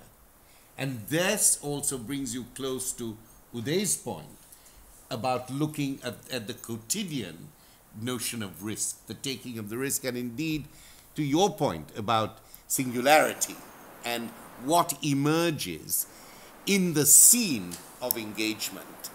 And I think that we've really pulled together a number of interesting issues that allow us to rethink the phenomenology and the politics of migration. And without, it's a big term, I don't mean to use it in that kind of suet pudding-like way, but I do think, for convenience sake, I think we've actually torn it apart, brought many strands together. And I just want to put one question to the panel and then let you talk amongst yourselves. We're very good at talking about agency in relation to moral virtues. We talk about dignity, we talk about honor, we talk about small struggles for freedom, and we talk about the anti-securitization as a form of experimenting with freedom. Don't ask always for safety, then you can't participate in the great experiment of freedom. I think this is absolutely wonderful. What we've come out with is this notion of risk and other affects, not to do with political virtue in a way, but the political passions. Anxiety, shame, on which Rawls has very little to say, and humiliation, as the other set of conditions which inform, often in conditions of displacement, statelessness, which are the motors of realizing yourself, realizing a sense of your agency. And I think this has been a very positive move, and not only a move in relation only to the state migration or refugees, but more so about a move of trying to deal with the agency of minoritization. Minoritization not simply being a quantitative discussion of who are the minorities and who's the majority, but just like majoritarianism, a particular ongoing process of political identification or disidentification. So I want to thank you all very much for such intuitive convergence and such affective affiliation, which creates such a good place from which to begin our discussion. So now I open to the panel to talk to each other for 15 or 20 minutes, and then we'll open up to the audience. And the wonderful thing about my colleagues who've planned this day is that we now have an hour, is that right? An hour of discussion. Is that right, Andrea? 45 minutes. 45 minutes of discussion. So good. So let's have 15 minutes amongst yourselves, and then let's open up.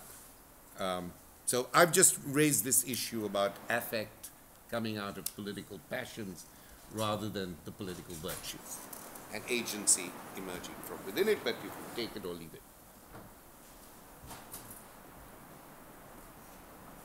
it. Nothing to say to each other? Yes, please, Veena. Yes, across the panel. So I think one interesting thing for me is an anxiety a detective, of trying to find a unifying theme. I'm not trying to find a unifying theme. I'm just trying to a unifying concept, an like iterative risk. Process. Okay, like risk. But what I'm saying is, it's. I think it's an interesting.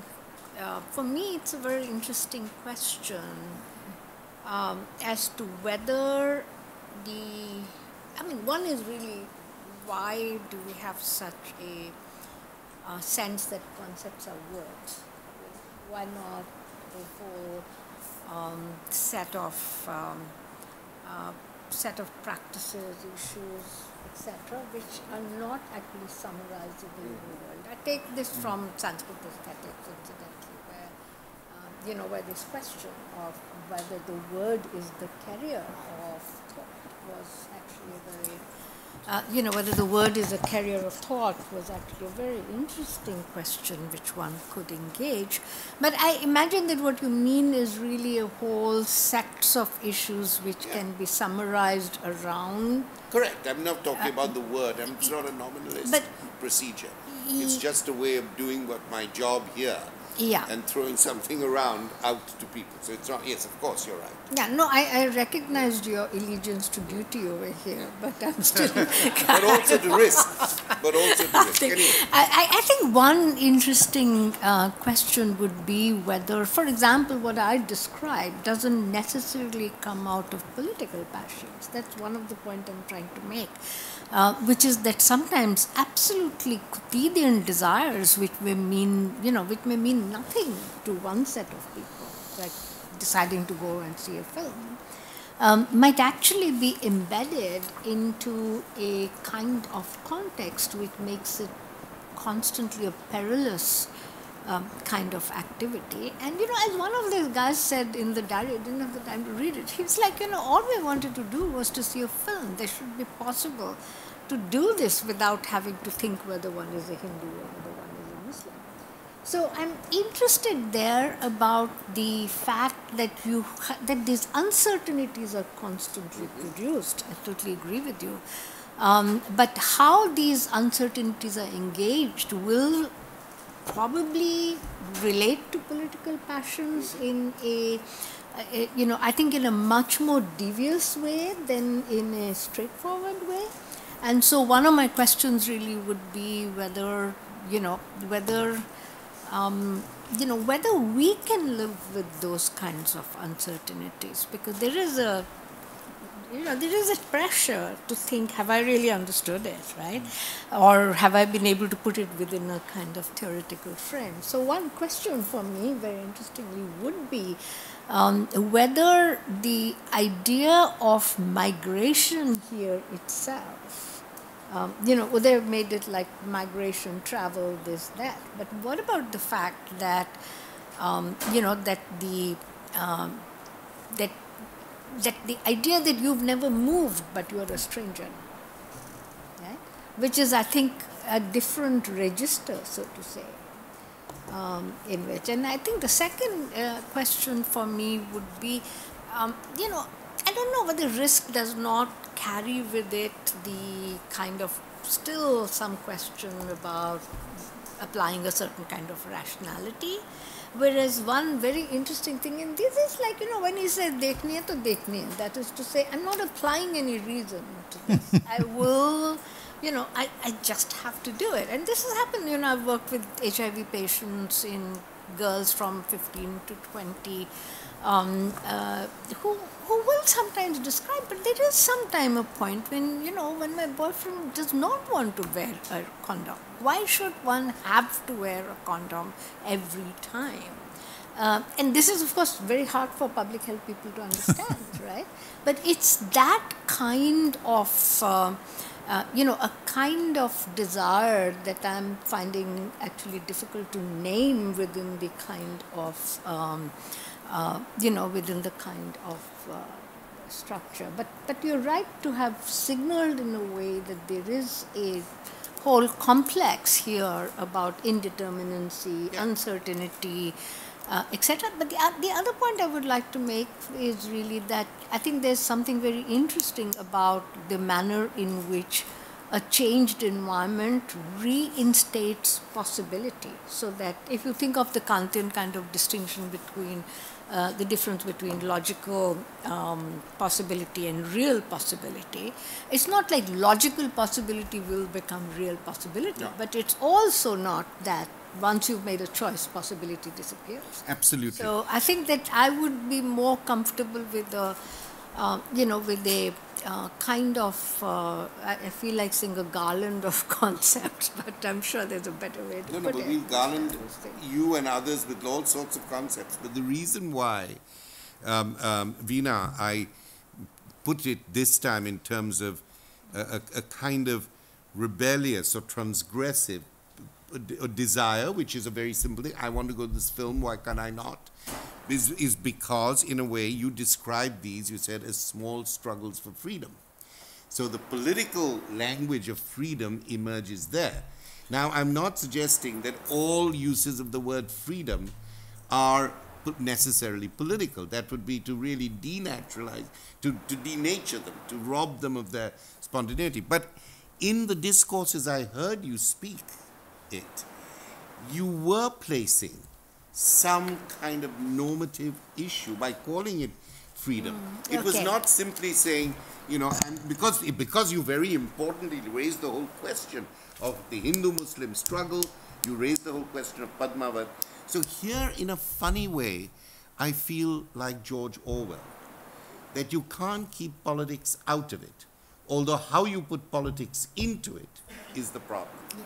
Okay, so that's actually very clarifying, because the issue is a twofold one. One is that this was offered, this small freedom question was offered as a certain kind of counter to the large feminist discourse about empowerment and so on. And the second point, when I say a cluster of concepts rather than a single concept, I think that I'm speaking about more than, garlanding one or not. That was bad figure of speech. But the fact that there's no clarity at that moment as to whether this actually is a significant political thing or just a quotidian thing. And I think that's something I find very, very interesting, that Gandhi, for example, at a certain sense, it's drawn out of him. It's not something with reaction. It's not something to which one might say that a certain application of reasoning is involved. Whereas when I think of risk, to me, one part of risk is, the entire idea that you can, I think it's a ridiculous idea, but still the idea that you can calculate. Whereas here there's no calculation. No, absolutely. No, I'm used most of my life to doing what Conrad suggested, which is living in the midst of the incomprehensible. As he puts it in Heart of Darkness, most of my life is lived like that, and I'm quite happy to take that. But I do want to... Can I? Yes, please. So let me just... I have a sort of thought about the question of, when it's useful to try and reduce things or to find themes and when it isn't, which is that... so first of all, migration... Just think of the examples we've been talking about. Migration covers a very wide range of things. Of course, it covers the case of internal migration, and there's a country full, as you said, of refugees in the world today, but there's hundreds of millions of rural urban migrants, and then there's 4 out of the 5 people on this panel who are, each of us was born somewhere else. I don't know which of you are American citizens and which of you aren't, but you're certainly legal permanent residents of the United States, which makes you a kind of member of the American community, and I'm a citizen. And Tommie's a migrant from the South. Tommie was born in Florida. So, and it would be very surprising. And I'm happy with the migrations that I have made. I'm glad to be where I am. I'm still in touch with the places that I came from, and I have nothing against them, but I'm happy to be where I am. And we should remember that there are people like that.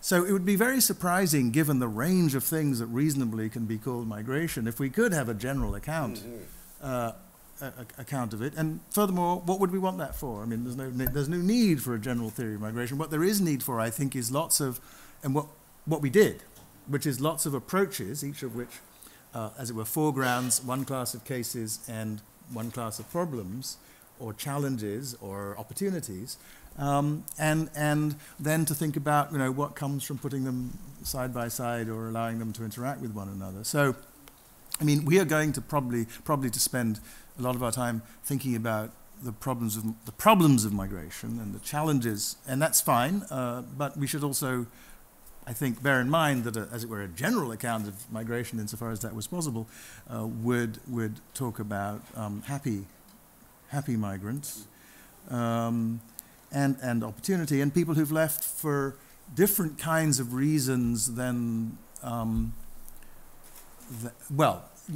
Uday implicitly mentioned questions about a kind of refugee that a lot of people don't think about very much, which is people who leave not because of their identity or their economic circumstances or their ethnic identity or their economic circumstances are hard, but because they're women in places where it's hard for various reasons to be the kind of woman they want to be, or because they're gay people who are in places where it's hard to be a gay person, or they're trans people for whom it's hard in almost everywhere, though less hard perhaps in India than in some places.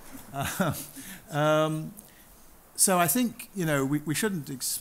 But there are going to be when we come to questions of the state, there is going to be an important set of differences between the questions raised by crossing political boundaries and what Tommie did and what Richard Wright did, which involves the state in very different ways.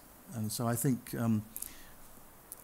one of the things about a capacious sort of category like migration is it allows us to think about lots of things and to bring to bear lots of different apparatuses and to think about lots of different kinds of cases. Well, let me underline that. That is actually the purpose of these meetings, because when my wife, who's a specialist in legal migration, she saw the program, she said, "This looks wonderful, but what do these people actually work on migration?" And a slight, and I said, "Well, maybe not in the way you do as a legal and policy person, but the whole purpose was to have different disciplinary thinkers and whose personal experience might not be in the nuts and bolts of the issue, of which there is a lot of excellent work, even excellent disciplinary work. But really, my invitation was a risk to say, please think about this, and think about this with these categories, and let's not only think about the concept of the migrant or migration in itself, of which there is a wonderful, rich literature, but let's think about the way in which our different disciplines would lead us or mislead us or unlead us in this question. So that's precisely the open weave of the day-to-day. So exactly what you will learn, I don't know. But at least you will be part of, I hope, a very interesting conversation. And this is purposefully done to think not so much dialectically, but to think in this side-by-side way, which I find a very important form of proximity and convergence rather than transcendence. Just quickly to connect something Tommie said with I think the circumstances of the transnational migrants. I mean, I think the question of what it is, what you should and shouldn't demand of people in the way of shifting forms of behavior and cultural practices and so on is a really crucial question of justice in relation to immigration, as it is in relation to how we should think about state and society responses to the cultural adaptations of the ghetto. Yeah, my question was going to be to you, based on Anthony's prompting. Speak into the mic, yes, please, so that we can have a record of. Yeah, I was thinking that, I mean, the question of justice and in relation to issues of security, this is kind of what so I guess I think whether it's internal migration or transnational kind of migration, there are going to be just questions about how the conditions of that migrants face when they get there, how they're treated when they get there, or is it sufficiently welcoming, is there opportunity for integration, and so on and so forth.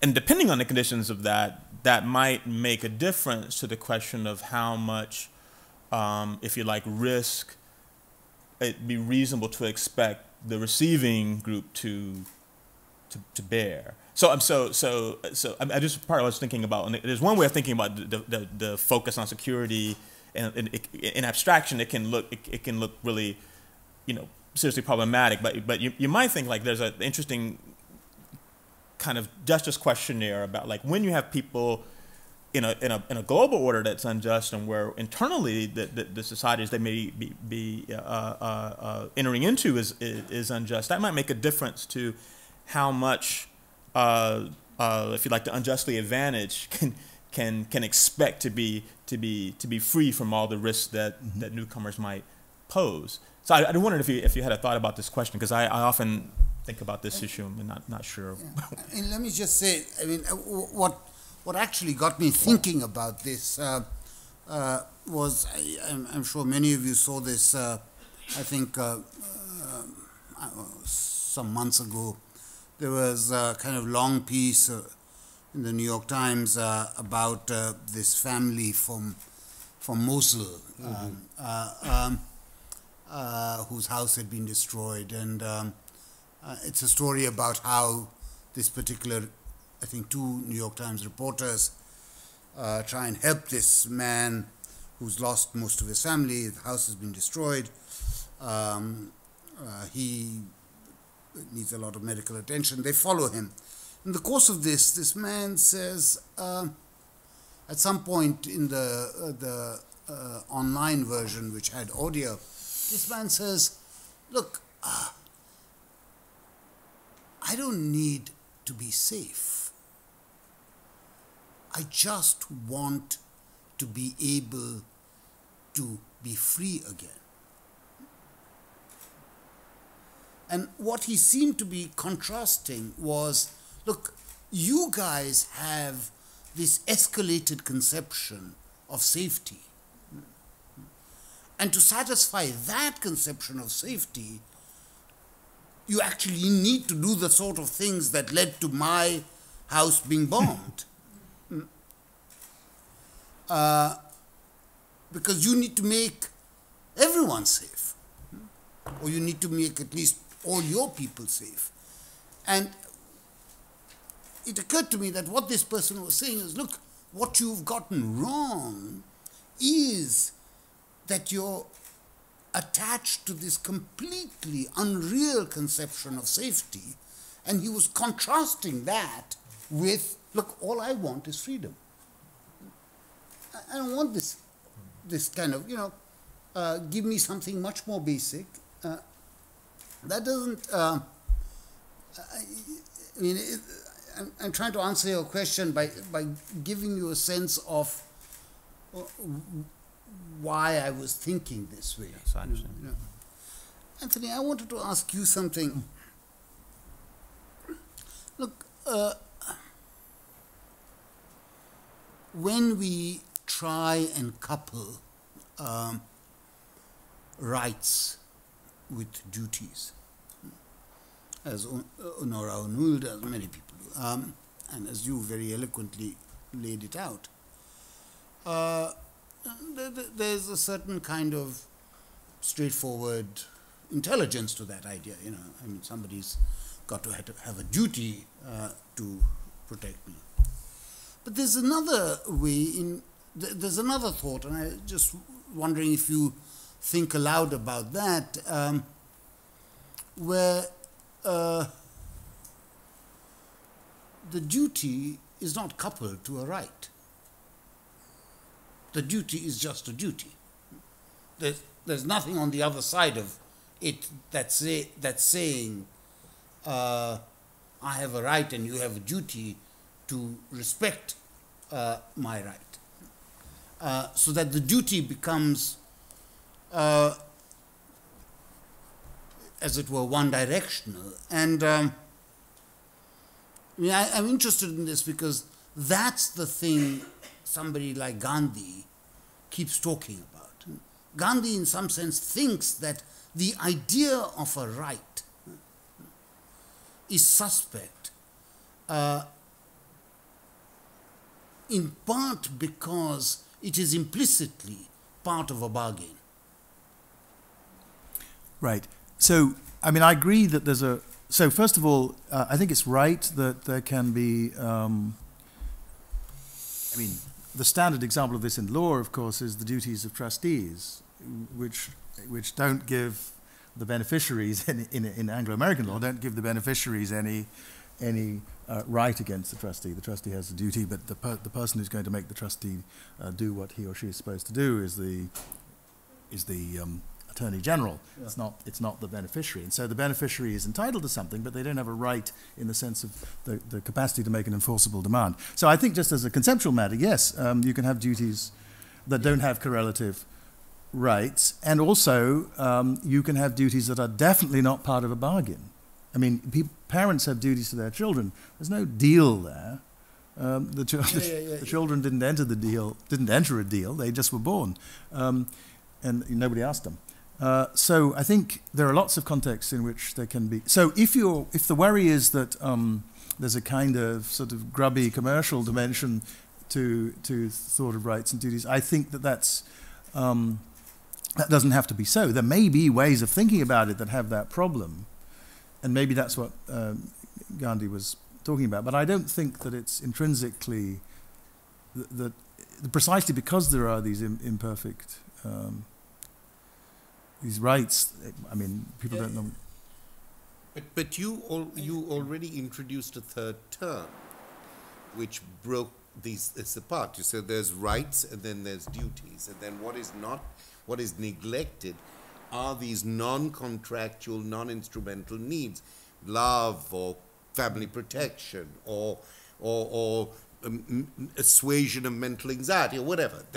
So in a way, I think you answered that question by introducing this intervention of the need, which shows the asymmetry of the other two, or breaks up the symmetry of the other two by introducing a third right. space into the whole. I mean, I'm not. I mean, the way the system, our international system is developed, rights language is supposed to get you something. Yeah. And I would be loath to lose some of what it can get you. Yeah. But I agree that was a sort of a little bit contingent that that's the way the thing went. And that in doing that we borrowed apparatus from law to talk about things that were not yet law and may never be law. And that there are lots of things to talk about which would help with the situation of migrants, for example, that have nothing to do with rights and duties, that have to do with hospitality, even though in perpetual peace Kant tries to turn it into some kind of duty. In fact, it's not best conceived of as a duty. It's best off, I think, conceived of as a virtue. And that's, hospitality is an enormous... Yes, I'm curious, why do you think it shouldn't be thought of as a duty? Hospitality? Yes. Well, because that's to put it into... So Kant's argument, it's very implicit, but I think the argument is that it actually is an argument of the form of the sort of arguments I was talking about. It's to say what the problem that the stranger has is that she doesn't have a state behind her. The citizen has a state behind her, and so she sort of doesn't need the protection of anybody except her own people, as it were. So that way, puts you into a framework within which you're beginning already to move in this sort of contractualist direction, where it's kind of a deal, right? We'll look after you when you're with us, because we may be in the situation where we need to be looked after when we're with you, and so on. It puts it into a kind of quid pro quo, and the fact is most of us, lots of people are never going to be in the circumstances of a stranger, and so they don't have to worry about that, so why should they make the deal, as it were? Well, the answer is because it's a virtue to treat people in that way, and that doesn't require any background notion of reciprocity or contract. But in, Yeah, sorry, No. please. But one might say that that still doesn't answer the question. If there isn't a kind of reciprocity, why couldn't it be an obligation? But Right. an obligation to what? And surely here, first of all, in Kant, as I recall, in Kant, as I recall, it's the right to hospitality belongs to those who are fleeing for their lives and or harms, and it's for a limited period. He said it's for a limited period. After a while, if they want permanently to live there and have the security and protection, then there's another process. So he makes that clear. So the contractual is spectrally there, even though the initial act of generosity is open. You have to take in somebody who's fleeing.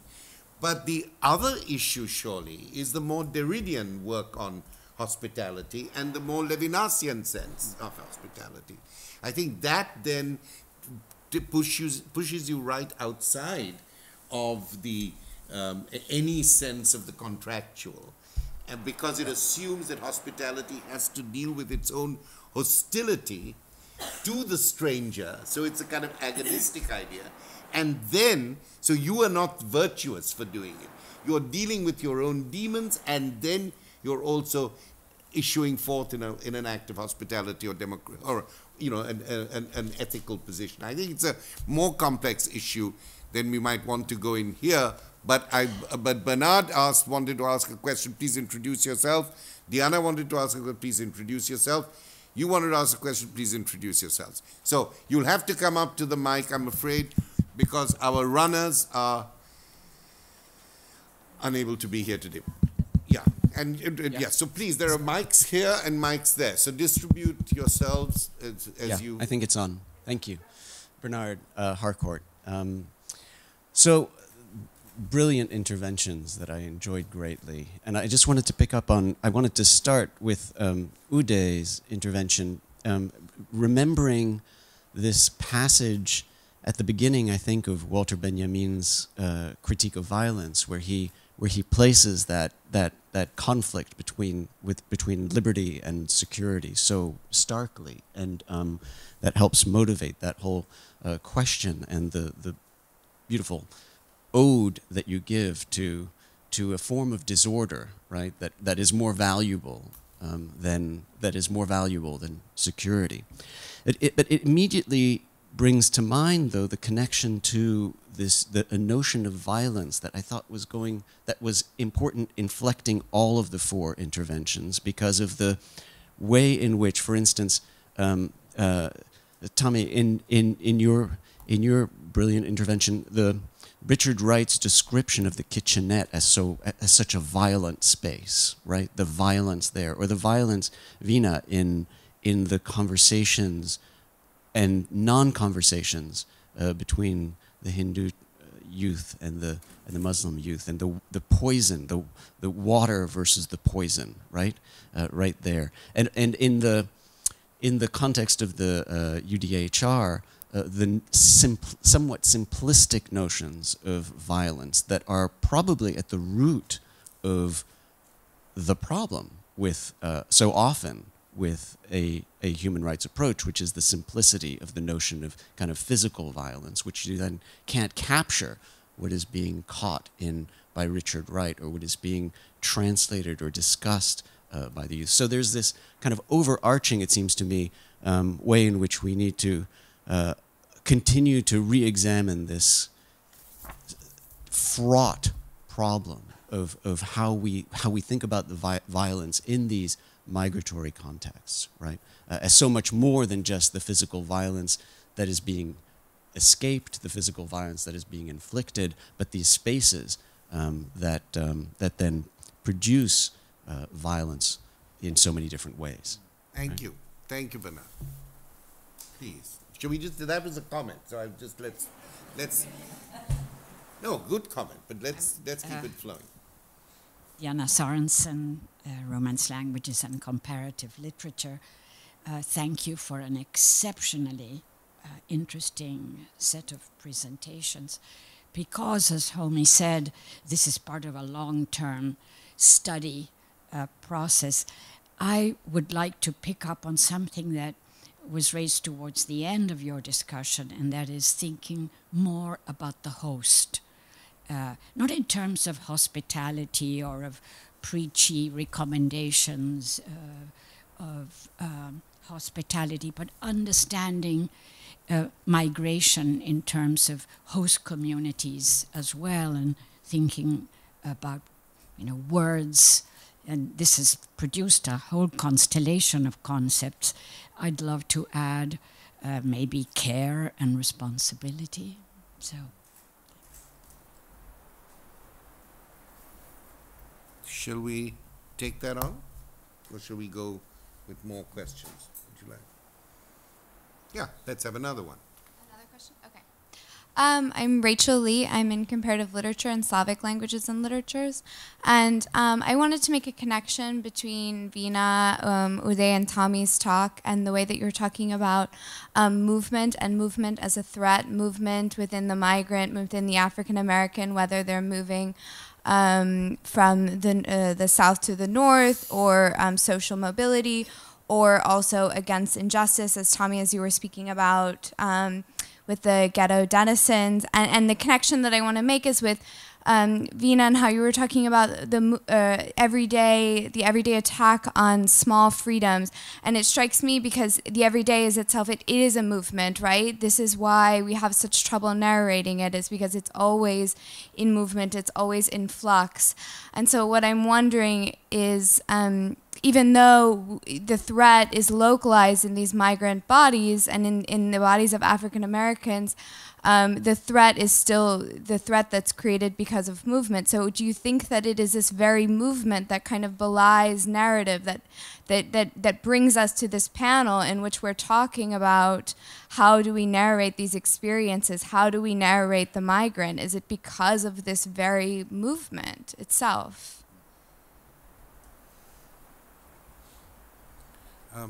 Just to clarify that one before moving on to the next question, it's not in my view, it may be in the others, that the idea here was how do we narrate the migrant?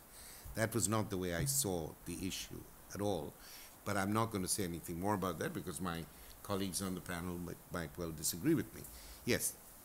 Hi, I'm Leah Dickerman. I'm coming from MoMA, and I was thinking about what Tommie was saying, especially in terms of his discussion of rights narrative, the way that you started with middle passage in talking about rights text, and then talked about Jim Crow, and then talked about the kitchenette in Chicago.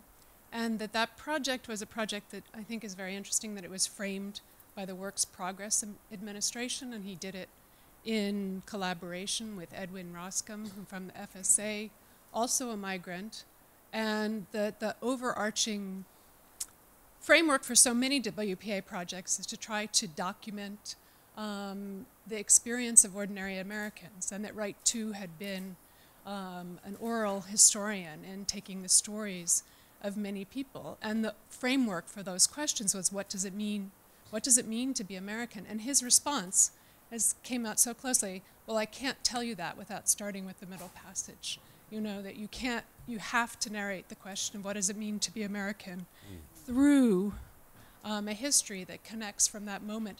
And then, this is the thought that I had as you were speaking, is how common that is for Black artists who are working within the WPA project to answer the question that way. If you think of Aaron Douglas's panels in the Schomburg, it starts with slavery. If you think of the Negro in Virginia book that was compiled by Sterling Brown, it starts with slavery. It's an interesting refusal to answer the question of what it is to be American without creating this narrative that starts with the middle passage.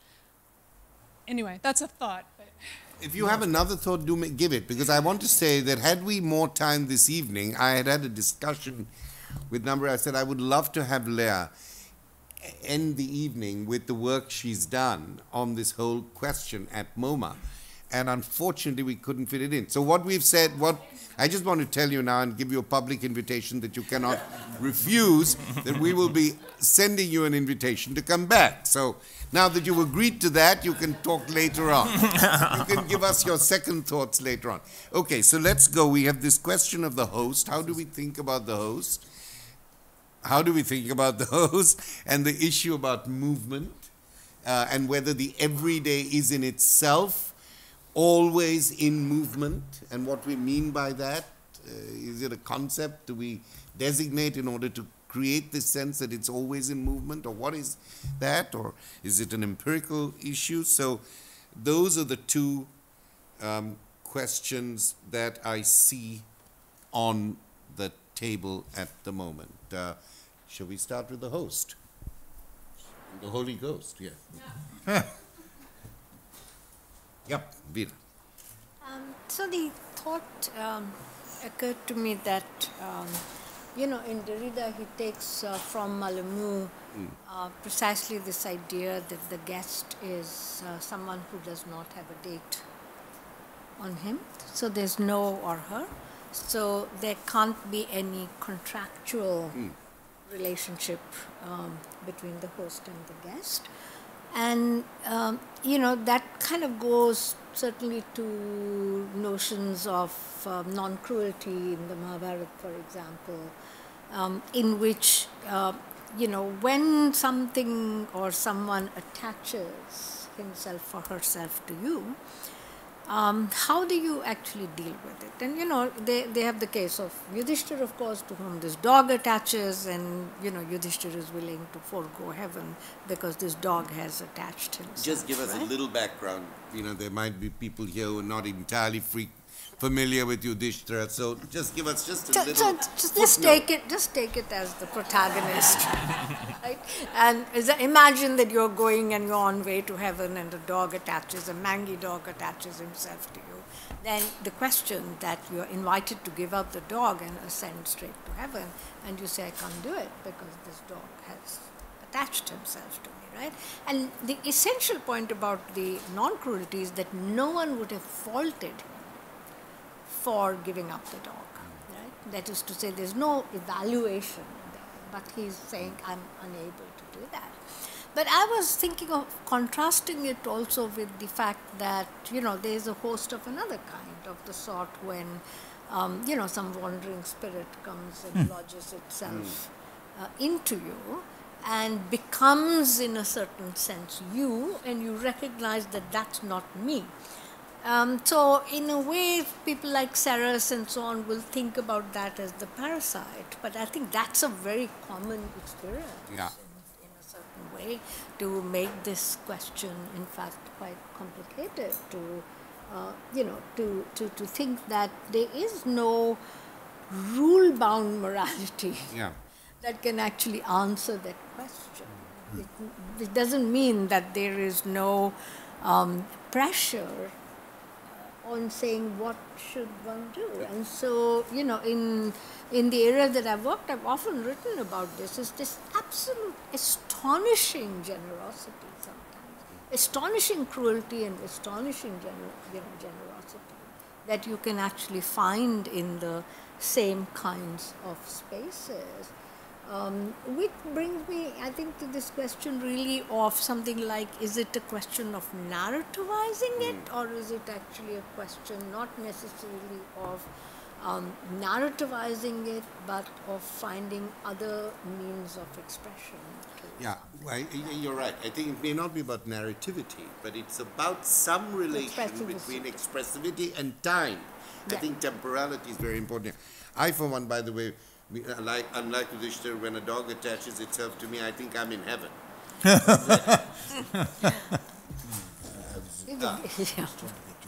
Oh, no, that's okay.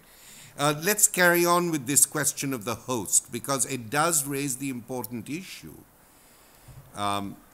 of the anxiety towards foreignness, or the anxiety towards the stranger, which is a kind of temporality that we have to recognize, because if we don't, we do it at our peril. And it's very easy to say, when you feel that anxiety getting a hold of you, just read the Universal Declaration of Human Rights and you will immediately feel that you're doing the right thing. But there is this complex question of the host. And if I might just say something, the way in which, other than philosophically, I think about this problem, and I relate it to the question of security, is as follows. There is no perfect safety. The more we have a surveillance society on the street, in the school, we seem to have more insecurity, we are not safe. But it does strike me as being interesting that if a Muslim puts a bomb which doesn't go off in the current dispensation, which doesn't go off in a supermarket, because it's a bad bomb, there is still this sense of invasion. These people are unsafe, they come here, they don't know our norms, they're not civil, or they're not civilized, they're not law-abiding. This is the danger, right? If a Muslim does it. If an American, white American, shoots and kills 25 people, what we get is simply, this person was not in, there was a mental health problem. You do not get the whole framework of civilizational, cultural explanations and causalities, bullshit as they may well be. But it's almost as if you are an American citizen, you have the right to kill me. But if you are a Muslim, if you're undocumented, if you've got a Mexican, I don't want to die at your hands. But you know, I'm quite happy to die at the hands of a slightly loony, white, gun-toting American. And this whole question about security, I think, is so tied up with some ideas about who is a citizen, which I think is ethically completely ridiculous. You know, out of what was it? What was the figure? 70,000 people who were screened to come into the country. Only 3 were found to have any links with any kind of terror organization, out of which 2 were not even involved in this country, and the 3rd one was a lunatic. And yet, as soon as you say that, people say, well, you know, there is a threat. So I'm happy to be killed by a citizen, another American citizen, but I don't want to be killed by somebody whose visa is in question or whose passport isn't appropriate. This seems to me to be one of the real issues now when we talk about security, insecurity at the ethical and the phenomenological level. I've never been able to work it out. So, other questions on... Oh, we can't. Steve is silently screaming. All right. So, and we've got to behead this discussion very quickly. I want to thank you all for your participation, for these extraordinarily thoughtful